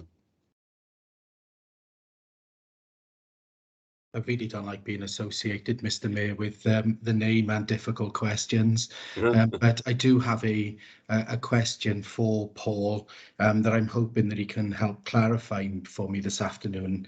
Unfortunately, I think yesterday a certain town councillor hijacked International Women's Day to claim that Bridgend County Borough Council paid men and women doing the same job, different rates of pay. And as it is a pay policy question, I'm just wondering, for the record, Paul, whether you can state whether that is correct or incorrect, and explain the difference to other members that also fail to understand the difference between unequal pay and the gender pay gap. Thank you. Councillor Baldwin, over to you, Paul. Thank you, Councillor Baldwin. So the council are required to report their gender pay gap on an annual basis. The gender pay gap is the difference between the average earnings of men and women across a workforce. As of the last report, the 31st of March 2021, it showed a 13% pay gap while comparing pay. The gender pay gap is a measure of the difference in average pay of men and women's irrespective of their work across the organisation. It is different from equal pay, which compares how men and women are paid for carrying out the same role. The council seeks to maintain equal pay requirements within the pay and grading structure by evaluating any new or changed jobs through its job evaluation scheme. This ensures that all pay differentials can be justified. So in answer to your question, Councillor Baldwin, individuals are paid the same rate for the same job. Thank you, Mr. Mayor. Thank you, Paul. So in relation to that question, it was a serious, inaccurate and misleading statement made by a town councillor on an official councillor website or on their official councillor Facebook page. So I just want that record set straight and minuted that it was inaccurate and false. Thank you. Okay, thank you, Councillor Baldwin. All staff at BCBC doing the same job, whether male or female, get paid the same. Yeah. Thank you. Next one, Councillor Kenneth Watts. Yes, thank you, Mr. Mayor. And before I just started, I'd say that after this question, just a reminder, I should be leaving the meeting. So it's regarding the last time, if I recall correctly, that a pay policy was discussed at council. A question was put then regarding 0 hours contracts and how many members of BCBC employee were in fact on that. And there were a number still on it. I'm just asking how many BCBC employees remain on 0 hours contracts, please. Thank you, Councillor Watts, for that. And all the best for the future. And over to you, Paul. Thank you. Thank you for the question, Councillor Watts. I don't have that information readily available to me today, but I'll make sure we provide the position as soon as possible to you. Thank you. So you obviously you don't know how many are on zero. You're not saying there are none, and you don't know. I don't have the figures in front of me. We do have some relief and casual positions. I wouldn't say they are 0 contract, but I'll go away and double check the position and provide a response to you on that. Okay. Thank you very much. Thank you, Mr. Mayor. Then I'll be leaving the meeting. Thank you very much. Take care, Councillor Watts. All the best. Thank you. Bye-bye. We have the leader, Councillor David, please. Yeah, thank you, Mr. Mayor. Just before he does leave, Councillor Watts' question, I think it's an important one, but I think we do need to draw a distinction between those 0 hour contracts in some sectors of the economy that are exploitative of the employee and some 0 hour contracts that have benefit to the employees. And I think Paul has already referred to some groups of our workers where people do not want to have specified hours contracted to them because it is not their main form of employment, or they might be retired, but they choose to work hours that are suitable to them. So I'm thinking in particular, Paul, for example, of relief registrars that work in our registrar service, but do not want to work full time, or indeed don't even want to work a minimum number of hours per week, but are willing and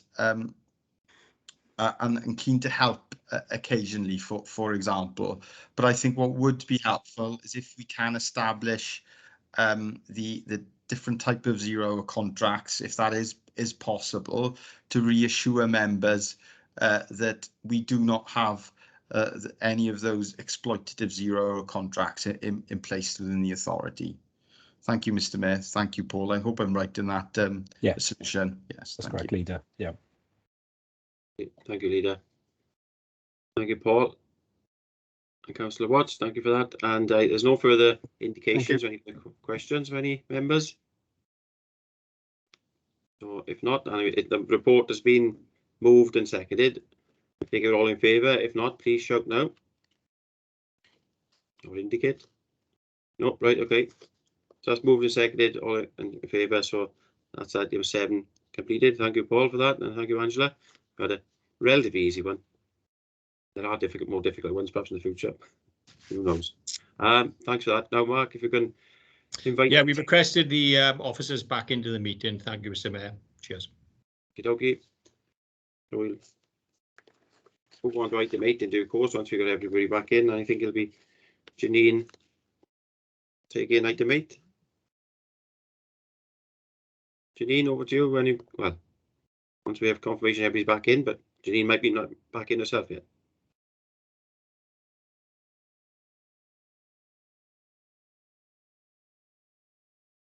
I don't think Janine's back in yet, Mr. Mayor.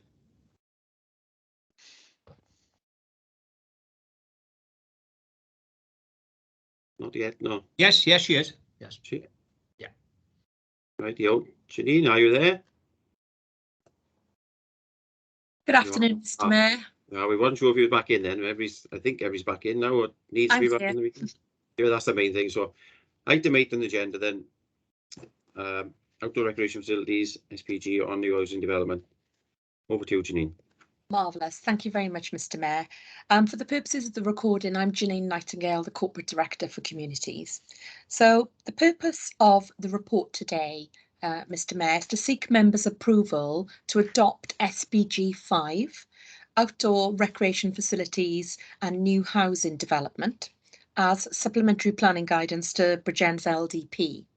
Now, it's been approved by the Development Control Committee already, this document, and what it does is just recognises really how important green spaces and recreation are for our borough, not just for health and well-being, we know that, especially during the recent pandemic, but for amenity space, a very important part of placemaking, and we've got a placemaking charter on the agenda next, but it provides recreational opportunities for all ages, and also promotes nature conservation and biodiversity, something that is very important with us with our 2030 decarbonisation agenda.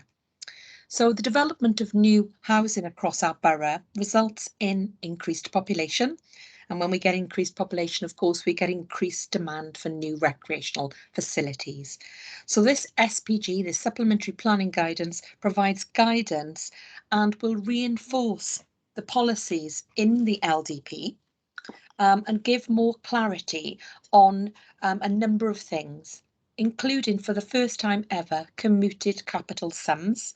And they are requests to developers for capital sums that they come across to the council for us to maintain particular areas for a number of years, for up to 25 years, for instance. Now, Bridgend has not adopted commuted capital sums previously, so this is a first for us. So that's very good news indeed. It also provides clarity on the types of open space that we're looking for in the developments that we have, and also how they will be appropriate to the housing development itself, and that they will be delivered in a timely fashion. And that's incredibly important, isn't it? That when you're moving into the housing estate, that you get those facilities in a timely manner. So, if I may, Mr. Mayor, I've got quite a lot of members of the planning department with me today, but the gentleman who was instrumental, or the officer, in putting this SPG together was Gareth Dennin. So what I would ask, if Gareth has joined the call, there we are, look, just by magic. So if I could please hand over to Gareth Dennin, Mr. Mayor, and he will take us through the SPG, and then we'll be very happy to answer questions. So over to you, Gareth. Thank you. Thank you, Gareth. Thank you, Janine. Thank you, Mr. Mayor. And thank you for that excellent introduction. I think the only things I would like to add to what Janine has already taken members through is really just to outline the results of the public consultation that were undertaken on this document. It happened some time ago. It was back in January, February and March 2020. And the public consultation was undertaken in the typical fashion that we advertise these documents. We placed press notices, advertised on social media.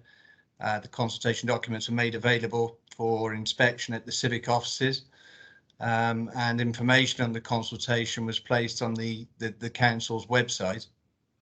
And a copy of the document was was mailed out to over 300 consultees who were taken from our LDP database, and they included community councils, planning consultants, house builders and housing associations. By the end of the consultation period, we only received 9 representations, and they were chiefly from the housing industry, and those representations are summarised in Appendix 1 to the report. They were considered by Development Control last week, and Development Control Committee agreed the changes to be made to the document in light of those comments received. The main changes are itemised in the bullet points in 4.4 of the report, and without really going into those in any detail, I think members will see that the proposed amendments are relatively limited. They're chiefly simple points of clarification. And I'd like to think that that reflects the amount of work that went into the draft SPG in the first place. And although it's not included in the report, I'd like to acknowledge the input of the Mayor, because Councillor Spanswick has called for the introduction of this SPG for a number of years, and his personal and professional input has been invaluable, and ensured that members have had a voice in that process. So the only thing I would add is that the SPG it expands upon the land use planning policy framework contained within the LDP, and it just gives the public and developers certainty in what the council would expect in relation to achieving an appropriate level of outdoor recreation facilities, and it will help to put the council on the front foot in securing that appropriate level. So the only thing I would add is to the recommendation at section 9, which is for council to adopt SPG 5 as supplementary planning guidance to the adopted local development plan, and to authorise the group manager for planning and development services to publish the SPG on the council's website. Thank you, Mr. Mayor. Thank you, Gareth. Thank you for those words. Yeah, I'm over the moon that we have this before us today, and all we need now is somebody to move and second the report. So can I ask somebody to do that first, and then we'll take speakers or questions. Move, Mr. Mayor. Second. Thank you. The first speaker, Councillor Amanda Williams. Thanks very much. I welcome this report. I've just got a few points for clarification, if possible, please.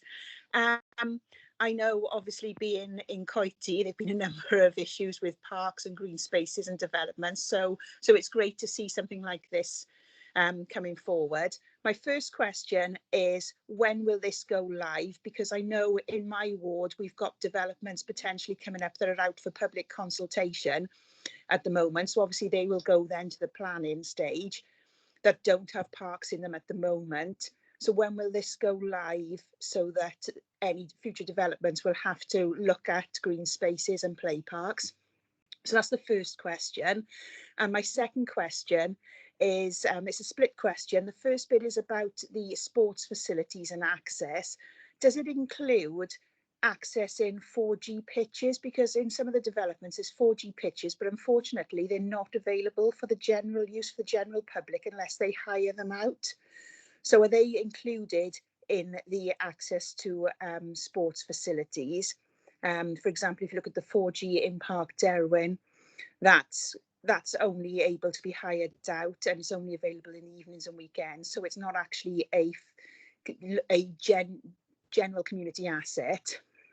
And the second question then is, when you've got developments and you add on to those developments, so your initial development has got a play park of a certain size, which would be set out in this, such as this document, is how big it needs to be for the number of houses. I just want reassurance that we can't then, for future developments or any extensions of those developments, just simply say, well, actually, we'll give some more money towards those play parks, because the size of those would be down to the size of that original development, so that other developers would then, or the same developer extending an area, would then have to commit to providing additional play spaces. And that's my questions. Thanks. Thank you. Thank you, Gareth. I might need to clarify the difference between provision of facilities and the use of facilities after they're provided. There's two things in that. Sure, Mr. Mayor. Just to go through some of those points, Councillor Williams, the SPG will be applied to all applications that are received following the adoption of the SPG. So from tomorrow if councillors are minded to approve the adoption. In terms of the facilities, public accessibility to them is very much something that the SPG is looking to achieve, and I think the key emphasis of the SPG is to enable the council, as I said, to be on the front foot when negotiating provision of these facilities. So by engaging developers at a pre-application stage, we can get the appropriate officers into dialogue with the developers to spell out what exactly is required, how it's going to be provided, when in a development it's going to be provided, and to ensure that such issues as public access can be clarified from the outset, and the future sort of maintenance and responsibility for upkeep of these facilities can all be discussed and agreed at the outset, so that we don't have these issues where we're trying to sort of retrofit solutions.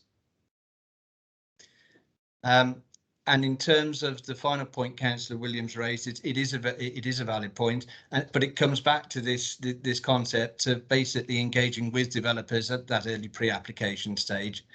The emphasis on this SPG is that developers should provide these facilities on site, and a scenario where a financial contribution is negotiated in lieu of provision on site should be seen as an exception, because we really want these facilities to be provided on site so that residents can access them and they don't have to travel elsewhere to access facilities. So that early engagement is really key to understanding how many units are going to be provided, how many facilities are required as a result, and basically when they can be provided within the development, so that we're not looking at financial contributions to be spent elsewhere. Thank you, Gareth. We've got a couple of speakers. We've got Councillor Cheryl Green next, please. Thank you, Mr. Mayor. My question is really not actually directly about this SPG, but it is about the sewage treatment plant in my ward that I have been made aware is at virtually full capacity, as other members.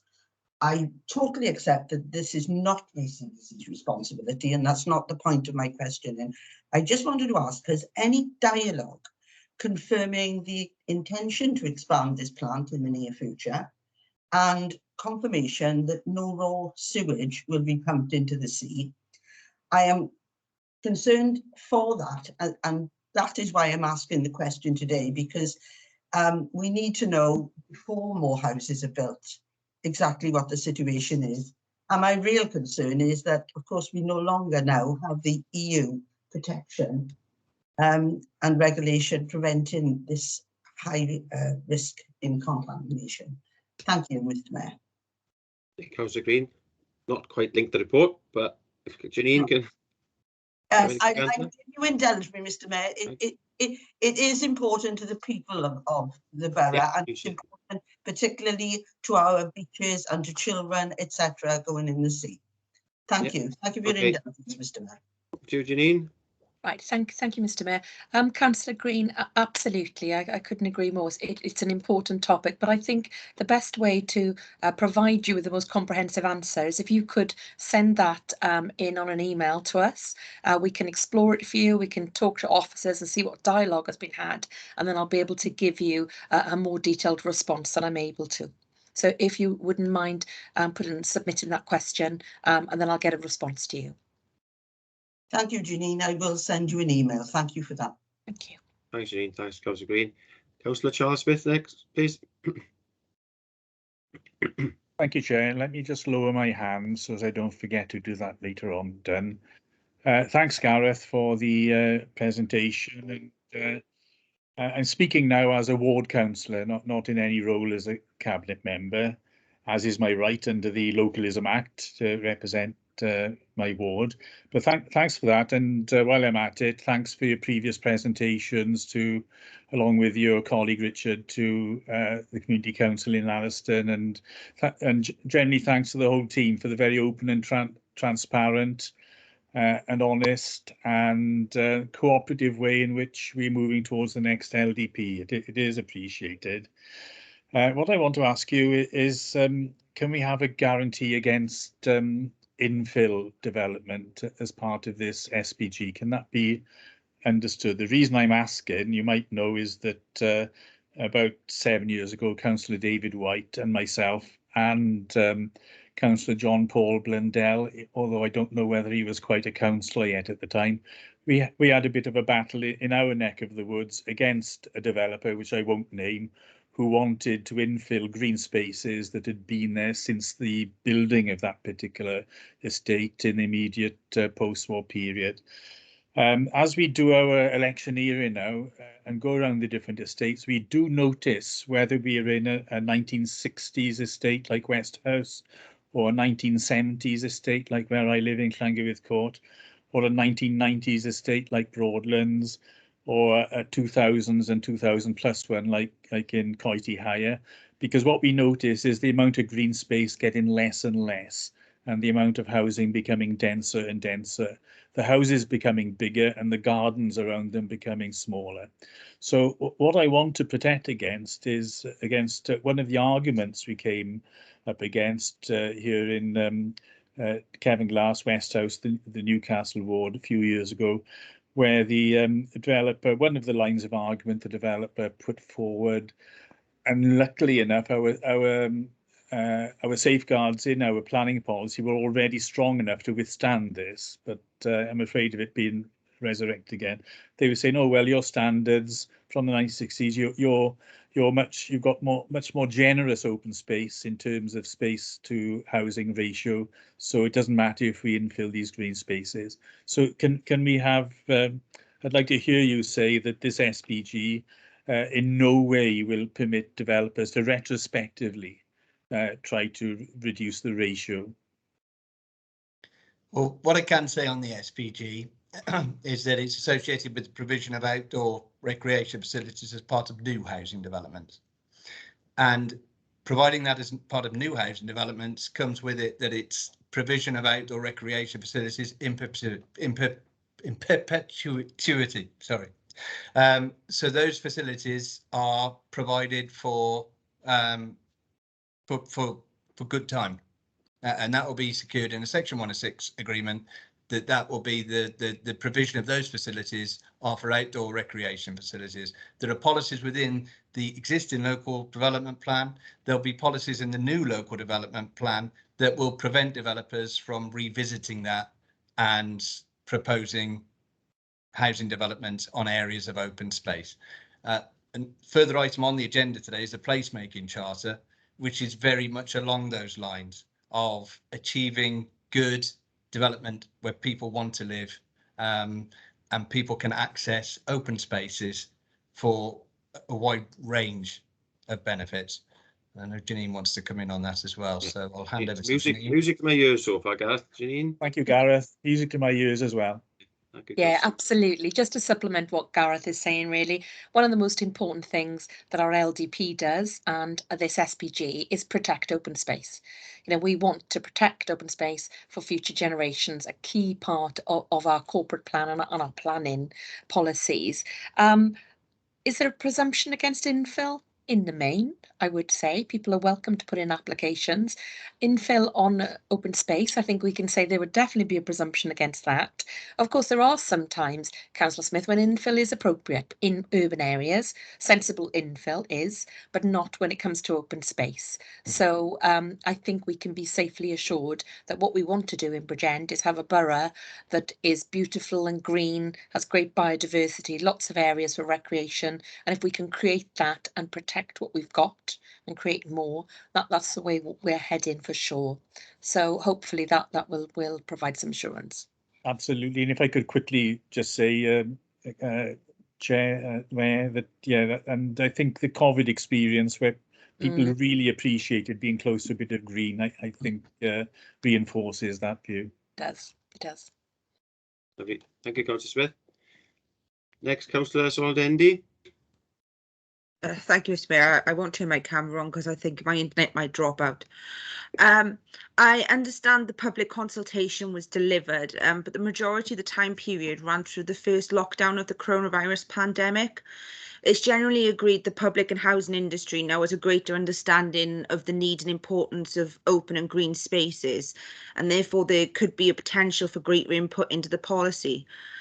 Considering this global change in circumstances since the consultation started, would officers feel it would be reasonable to go back out to public consultation to make sure we have a truer view of the policy in the changed world in which we now live?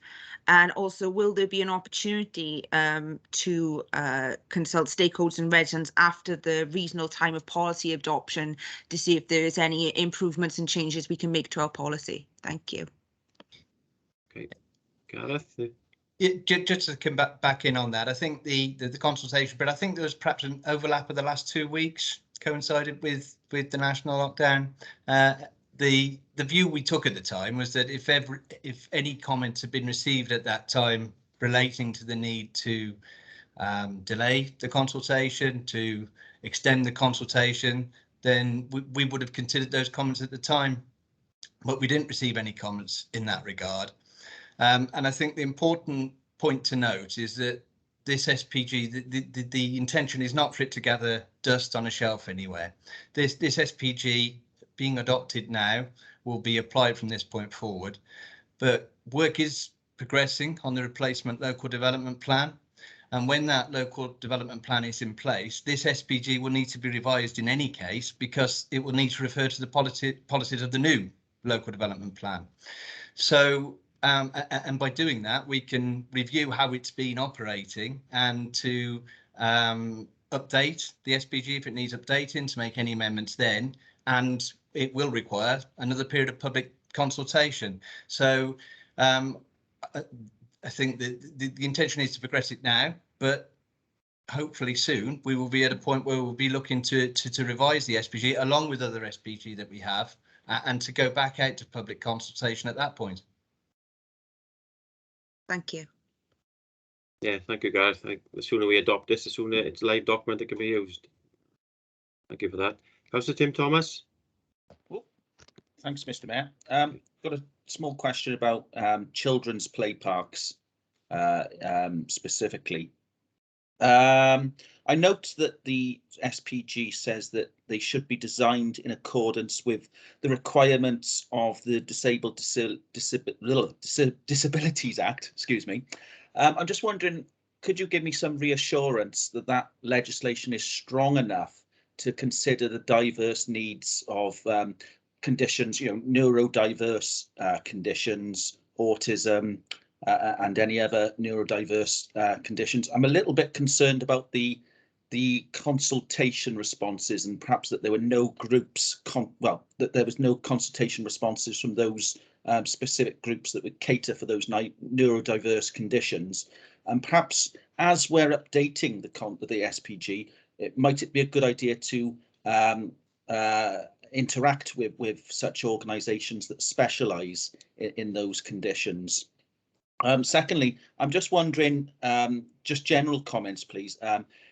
What opportunities would there be for local residents to object to play parks? Because unfortunately, I have seen some some examples in the county borough where residents have wanted to object to a playground. I've seen some Marmite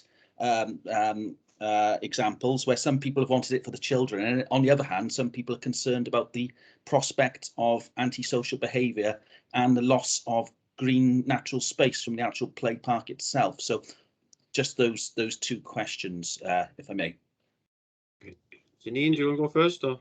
Yeah, yes, if I may. Councillor Thomas, you'll know that we're doing quite a lot of work on children's play currently across the borough. And one of the things we want to do is to ensure the accessibility of it going forward.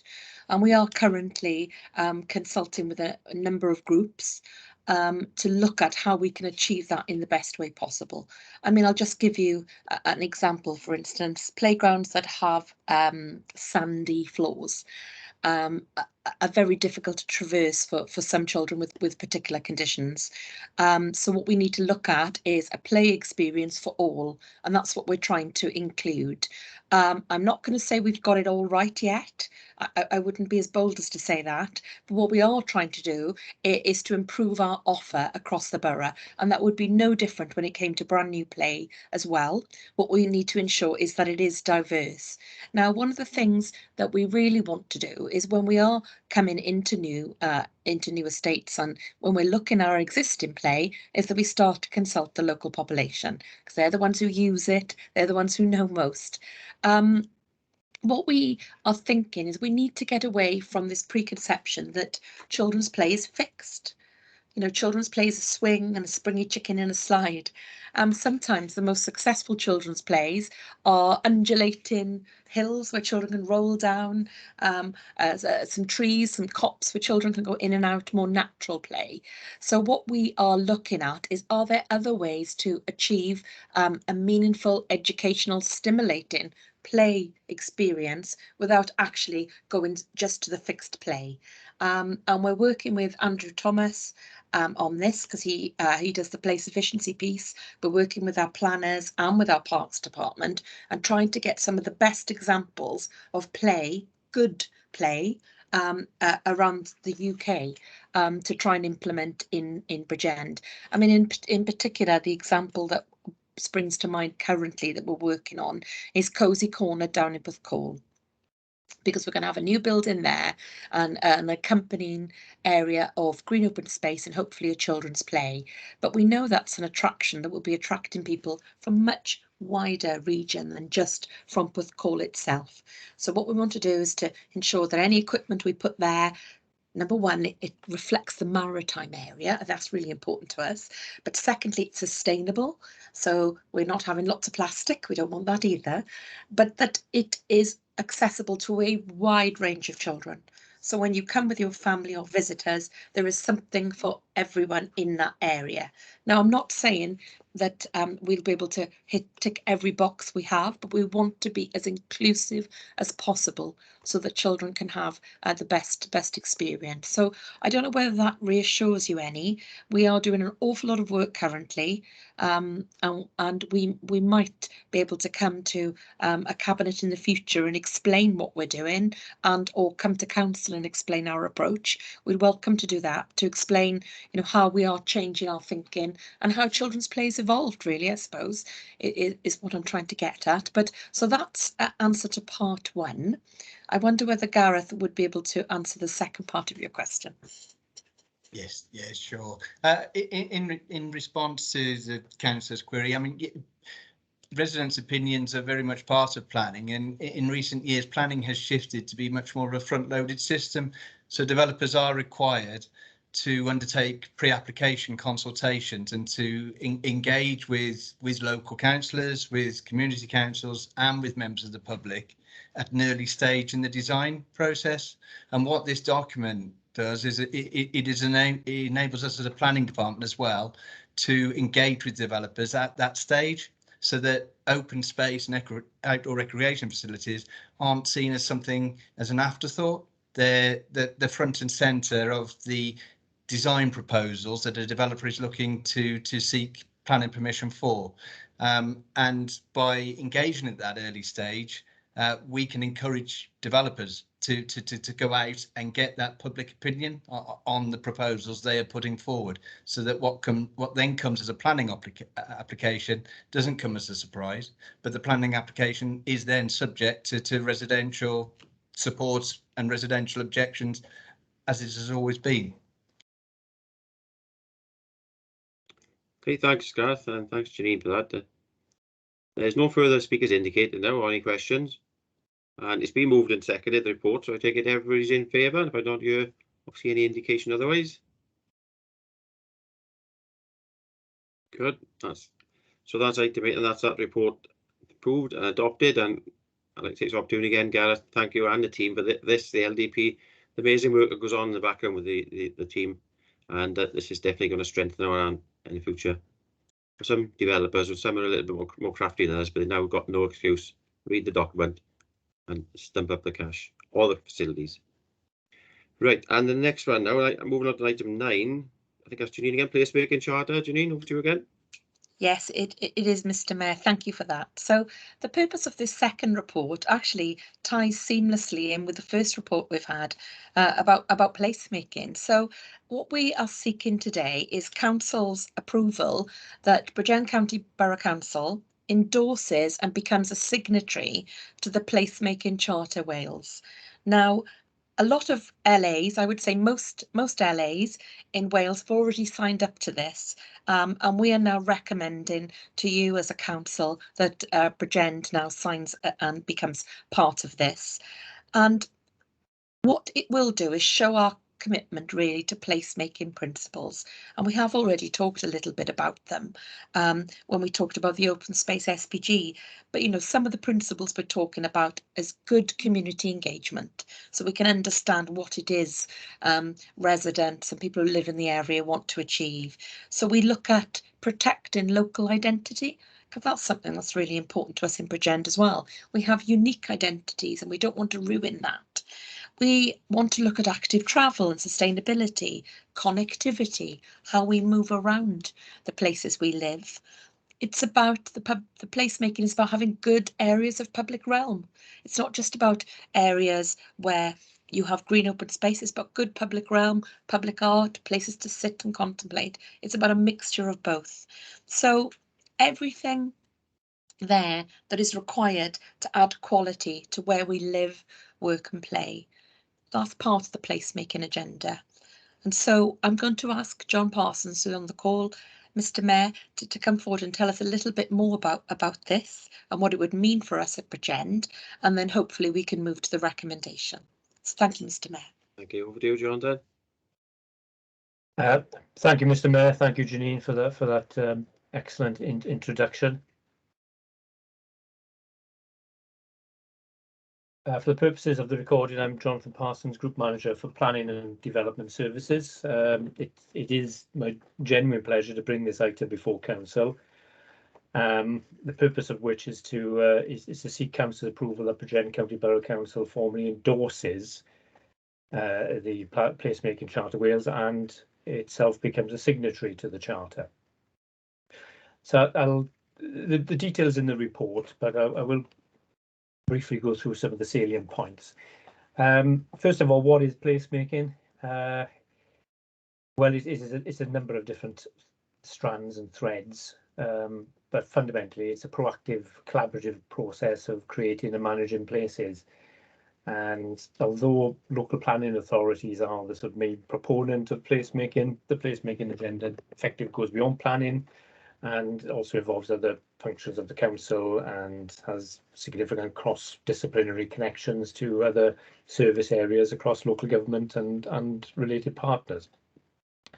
Placemaking is a key process to deliver the duties of the Wellbeing of Future Generations Act and other key corporate priorities and strategies, including the corporate plan, carbon reduction aspirations, and it's also quite fundamental to promoting the One Council approach and carrying out functions. In planning terms, as I've been in planning for a few years, but placemaking is nothing new. It could be argued that modern planning has been promoting good quality places since its inception, since 1948, successfully or otherwise, although some may also argue the emphasis has been more quantity rather than quality over the last couple of decades. The difference now in Wales is that there is a clear national drive towards establishing better places, and that's done through the National Planning Policy, Future Wales and Planning Policy 11, which put placemaking at the very heart of the planning system. So all the policies that revolve around placemaking principles. So these principles are already embedded in the current local development plan, which was adopted in 2013, and planning policy, LDB policy SP2 are actually strong placemaking principles, and these will be enhanced and augmented in the replacement plan. So what are the placemaking principles? As Janine has described earlier on, it's the main principles are people and community, location, movement, mix of uses, public realm and identity. And these are all important aspects of development, and these are matters that we take into account in day-to-day planning decisions. But the Charter sets out some sort of specific goals there. In terms of people and community, it's important that the community are involved in the development proposals. Aspirations, needs, health, well-being, all these matters are taken into consideration, and it's also important to promote and enhance a sense of community as well as equality. Location is important, and places grow, develop in a way that uses land efficiently, supports and enhances existing places, make sure that these locations are well connected. So the location of housing, employment, leisure and other facilities should be planned to help reduce the need to travel, for example. And in terms of movement, walking, cycling and public transport should be prioritised to provide a choice of transport modes and reduce the dependence on private vehicles. So you've probably heard me and my colleagues talking about the 20-minute neighbourhood, and that's essentially what we're looking to create with our new big sites coming forward, is that everything will be contained within a 20-minute walk from home. We're also looking at connection to the wider active travel and public transport networks. So these are going to be priority matters coming forward in new development, and national planning policy now requires that any new development sites must demonstrate that they can connect to active travel networks and public transport networks. Mix of uses. This isn't going back to the old days of having factories and houses cheek by jowl. Isn't sort of a return to that, but it's always recognised that places with a range of purposes provide better opportunities for community development, also local business growth. It also provides access to jobs, services and facilities by very close to where people live, so you can use walking, cycling or public transport. So development density and mix of uses helps to support more diverse communities and vibrant public realm. And specifically on public realm, streets and public spaces should be well defined. They should be welcoming, safe, inclusive environments, but also have a distinct identity. They need to connect with the landscape, green infrastructure, and incorporate sustainable drainage and integrate to the existing places, as well as promoting the opportunities for social interaction and a range of activities for all people. So community space in development is important, quite important. And we've heard earlier on the earlier item about the pandemic and the impact that's had on people's lives, and the need to look at these matters in a different way, perhaps, and the importance of open spaces and access to it is something we cannot underestimate, and that's something we need to promote going forward. And again, identity, positive, distinctive qualities of places, make sure they are valued and respected. Every place can have its own identity. The days of having identikit housing developments, I'd like to say that they're over. I can't say that that's going to happen, but what we want is for our new developments to have their own identities and something that relates well to the area and the history of the area. So what is the Charter itself? Well, the Charter, Placemaking Charter, Placemaking Wales Charter, is launched in 2020, the end of 2020, and it's been developed by Welsh Government and the Design Commission for Wales, which is the Welsh Government's design advisor. And this is in collaboration with the Placemaking Wales Partnership.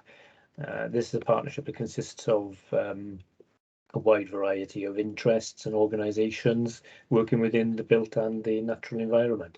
The Charter is intended to reflect the collective and individual commitment of these organisations to support the development of high quality places across Wales for the benefit of communities.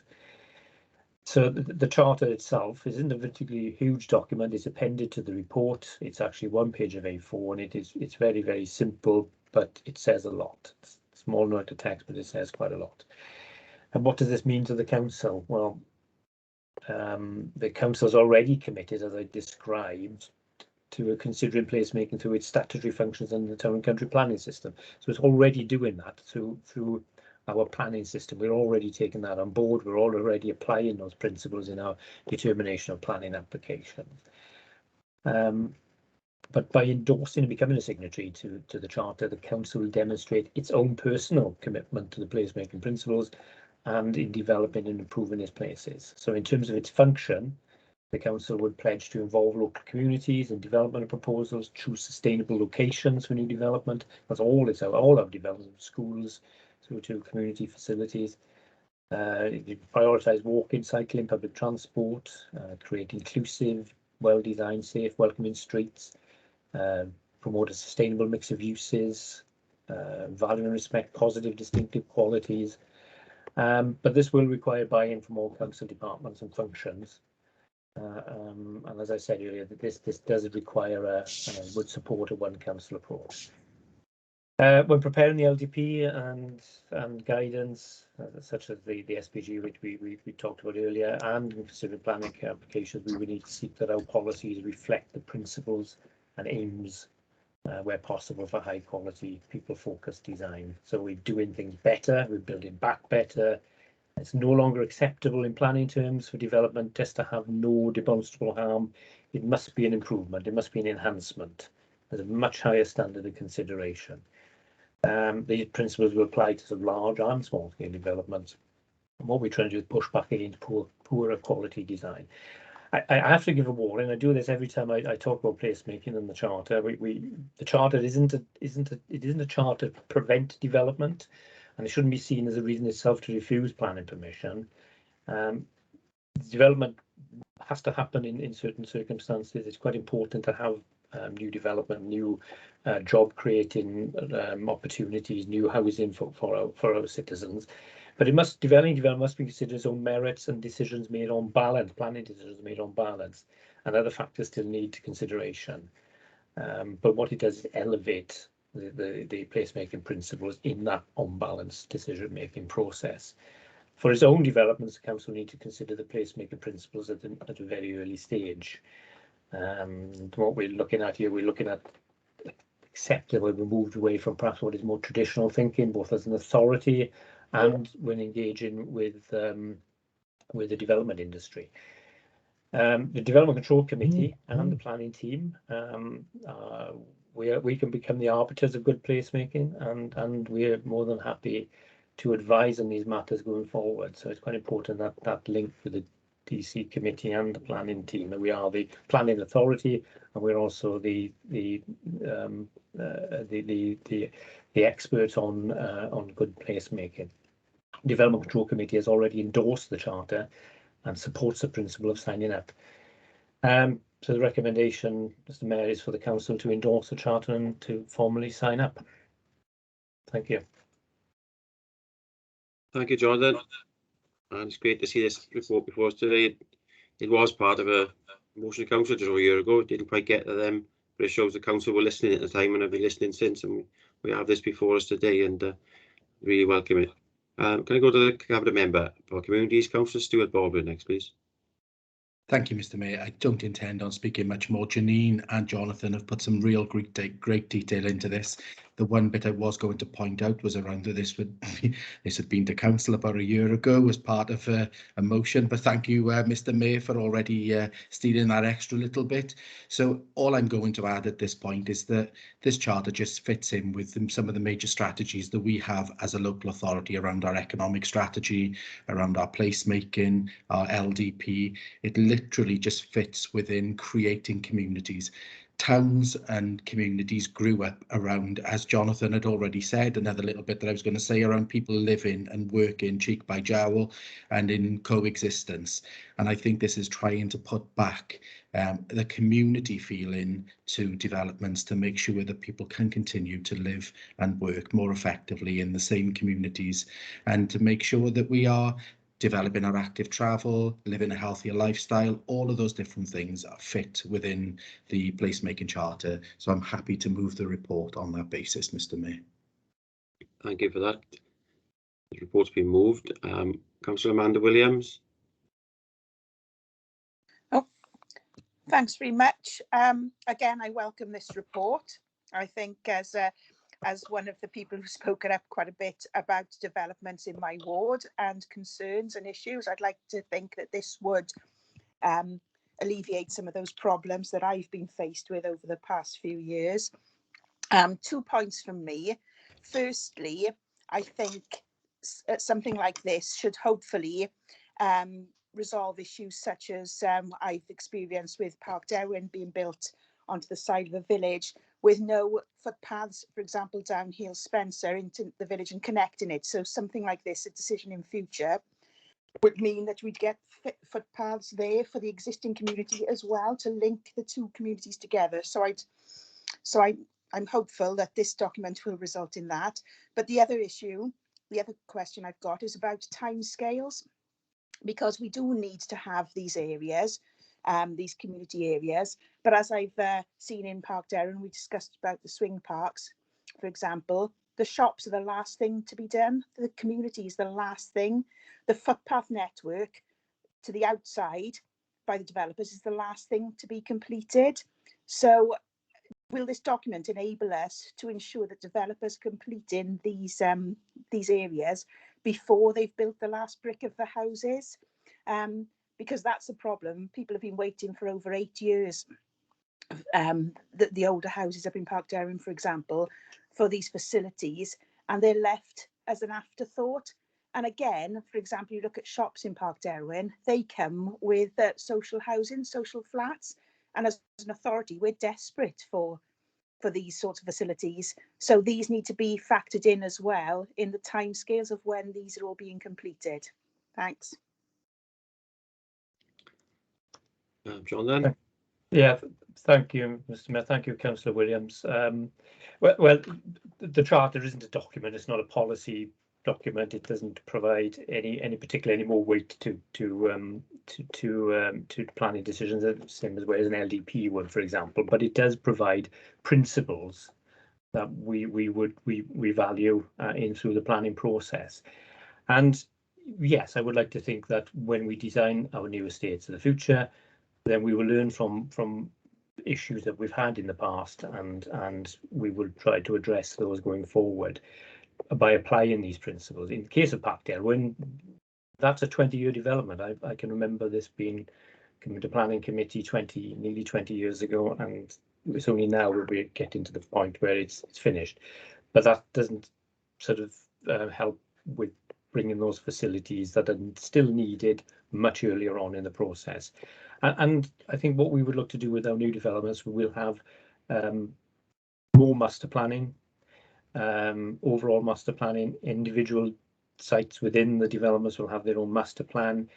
There would be timescales built in through legal agreements as to what to be delivered and when. Space, for example, commercial development. So we would look to move on from where we've been previously and apply these principles to the new developments going forward. It's going to change. It's going to have to involve a change of thinking from ourselves and from the development industry. This isn't something that should be a surprise to the development industry. This is something that's been promoted with Welsh Government for a little while now. So hopefully we can have a collective approach through the planning process, through the development industry, apply these principles to our developments going forward. And I'm confident that we've now got the national planning policy to back us up on this, whereas we perhaps didn't before. I hope that sort of answers those questions. Okay, thank you, John. Then next, Councillor Sorrell Dendy, please. Thank you, Mr. Mayor. I support this charter and welcome this item on the agenda today. If council is minded to agree with the recommendation, can and will there be support and encouragement for town and community councils to sign up to this charter to bolster the one council approach to placemaking and planning? Thank you.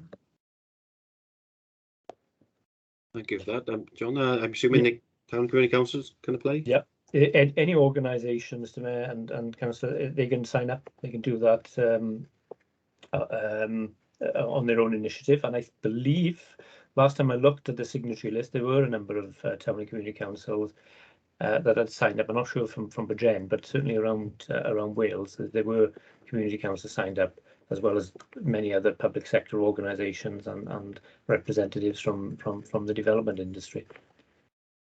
Okay, thanks. That may well be a super item for a future town and community council forum to encourage those in Bridgend to have a joined up approach across the two levels of government. Yes, Janine? that's Oh, sorry. Yeah, that's absolutely what I was going to suggest, Mr. Mayor. So you beat me to it. I think that would be a very good topic to take to that forum to encourage them to jump Okay. sign up. Thanks, Janine. Yeah. The last speaker now we have Councillor Ross Pennell-Thomas. Yeah, diolch, Mr. Mayor, and I too welcome this report. I think what buoys me around the report is the importance and value placed on people. For me, it's people that make communities first and buildings follow second. I think that really comes through the report. Just touching very briefly, it's the same sentiment as Councillor Dendy's question. I note with interest some of the national organisations signed up to the placemaking charter. I wonder if we're aware or whether we are encouraging local PSB partners to sign up to the charter. As a local authority, of course, we have a leading role here, but thinking of Valleys to Coast, the local health board, we can't nor should we be placemaking on our own. So I'd be really keen that this local authority takes a proactive approach to approaching our partners to ensure that they are signed up to the charter as well, so that we can work together on it. Thanks, thanks, Mr. Mayor, and thanks both for the report. Okay, Janine? Yes, thank you, Mr. Mayor. Yeah, I think that's Councillor Thomas. I think that's a very good suggestion, actually, because we work quite closely with RSLs in the borough in particular, and members of PSB, where they provide accommodation and a sense of place. So again, I think that's something we could do. We could extend the offer and say, as you work so closely with us, would you consider being part of this experience? Because it isn't just placemaking. We work with these organisations on. We've done quite a lot of work with them on our 2030 decarbonisation agenda as well. So we are used to working cheek by jowl on these initiatives, just to create better senses of place in the borough. So by all means, I think that is something we should look at and explore with them further. Councillor Baldwin? Valleys to Coast are already signed up to the placemaking charter. So as have many other housing associations, but the major housing partner in Bridgend has already signed up. Thank you for that. That's good to hear. Okay. There's no further indication. I think Councillor Baldwin moved the report and the recommendation, but it hasn't been seconded. Anybody second the report? Second, Mr. Mayor. Thank you for that. So that's the report moved and seconded. I take it everybody's in favour and we welcome signing up to this. Yep, there's nobody indicating or speaking, so thank you for that. So that's item 9, moved and seconded and approved. Thank you, John Dunn. Thanks, Janine, for that. Right, for both two reports. It's like Christmas to me, having these two. Right, we've now been just almost 2.5 hours, so I propose we have a quick, well, just over 10-minute comfort break. And we've got a few items still to go, but we'll try and get through them as swiftly as we can. It's 17:22, so I propose if we go to 17:35, it gives us 12-13 minutes of comfort break and maybe even cuppa. So we just suspend the meeting from now till 17:35. Thank you. Thank you.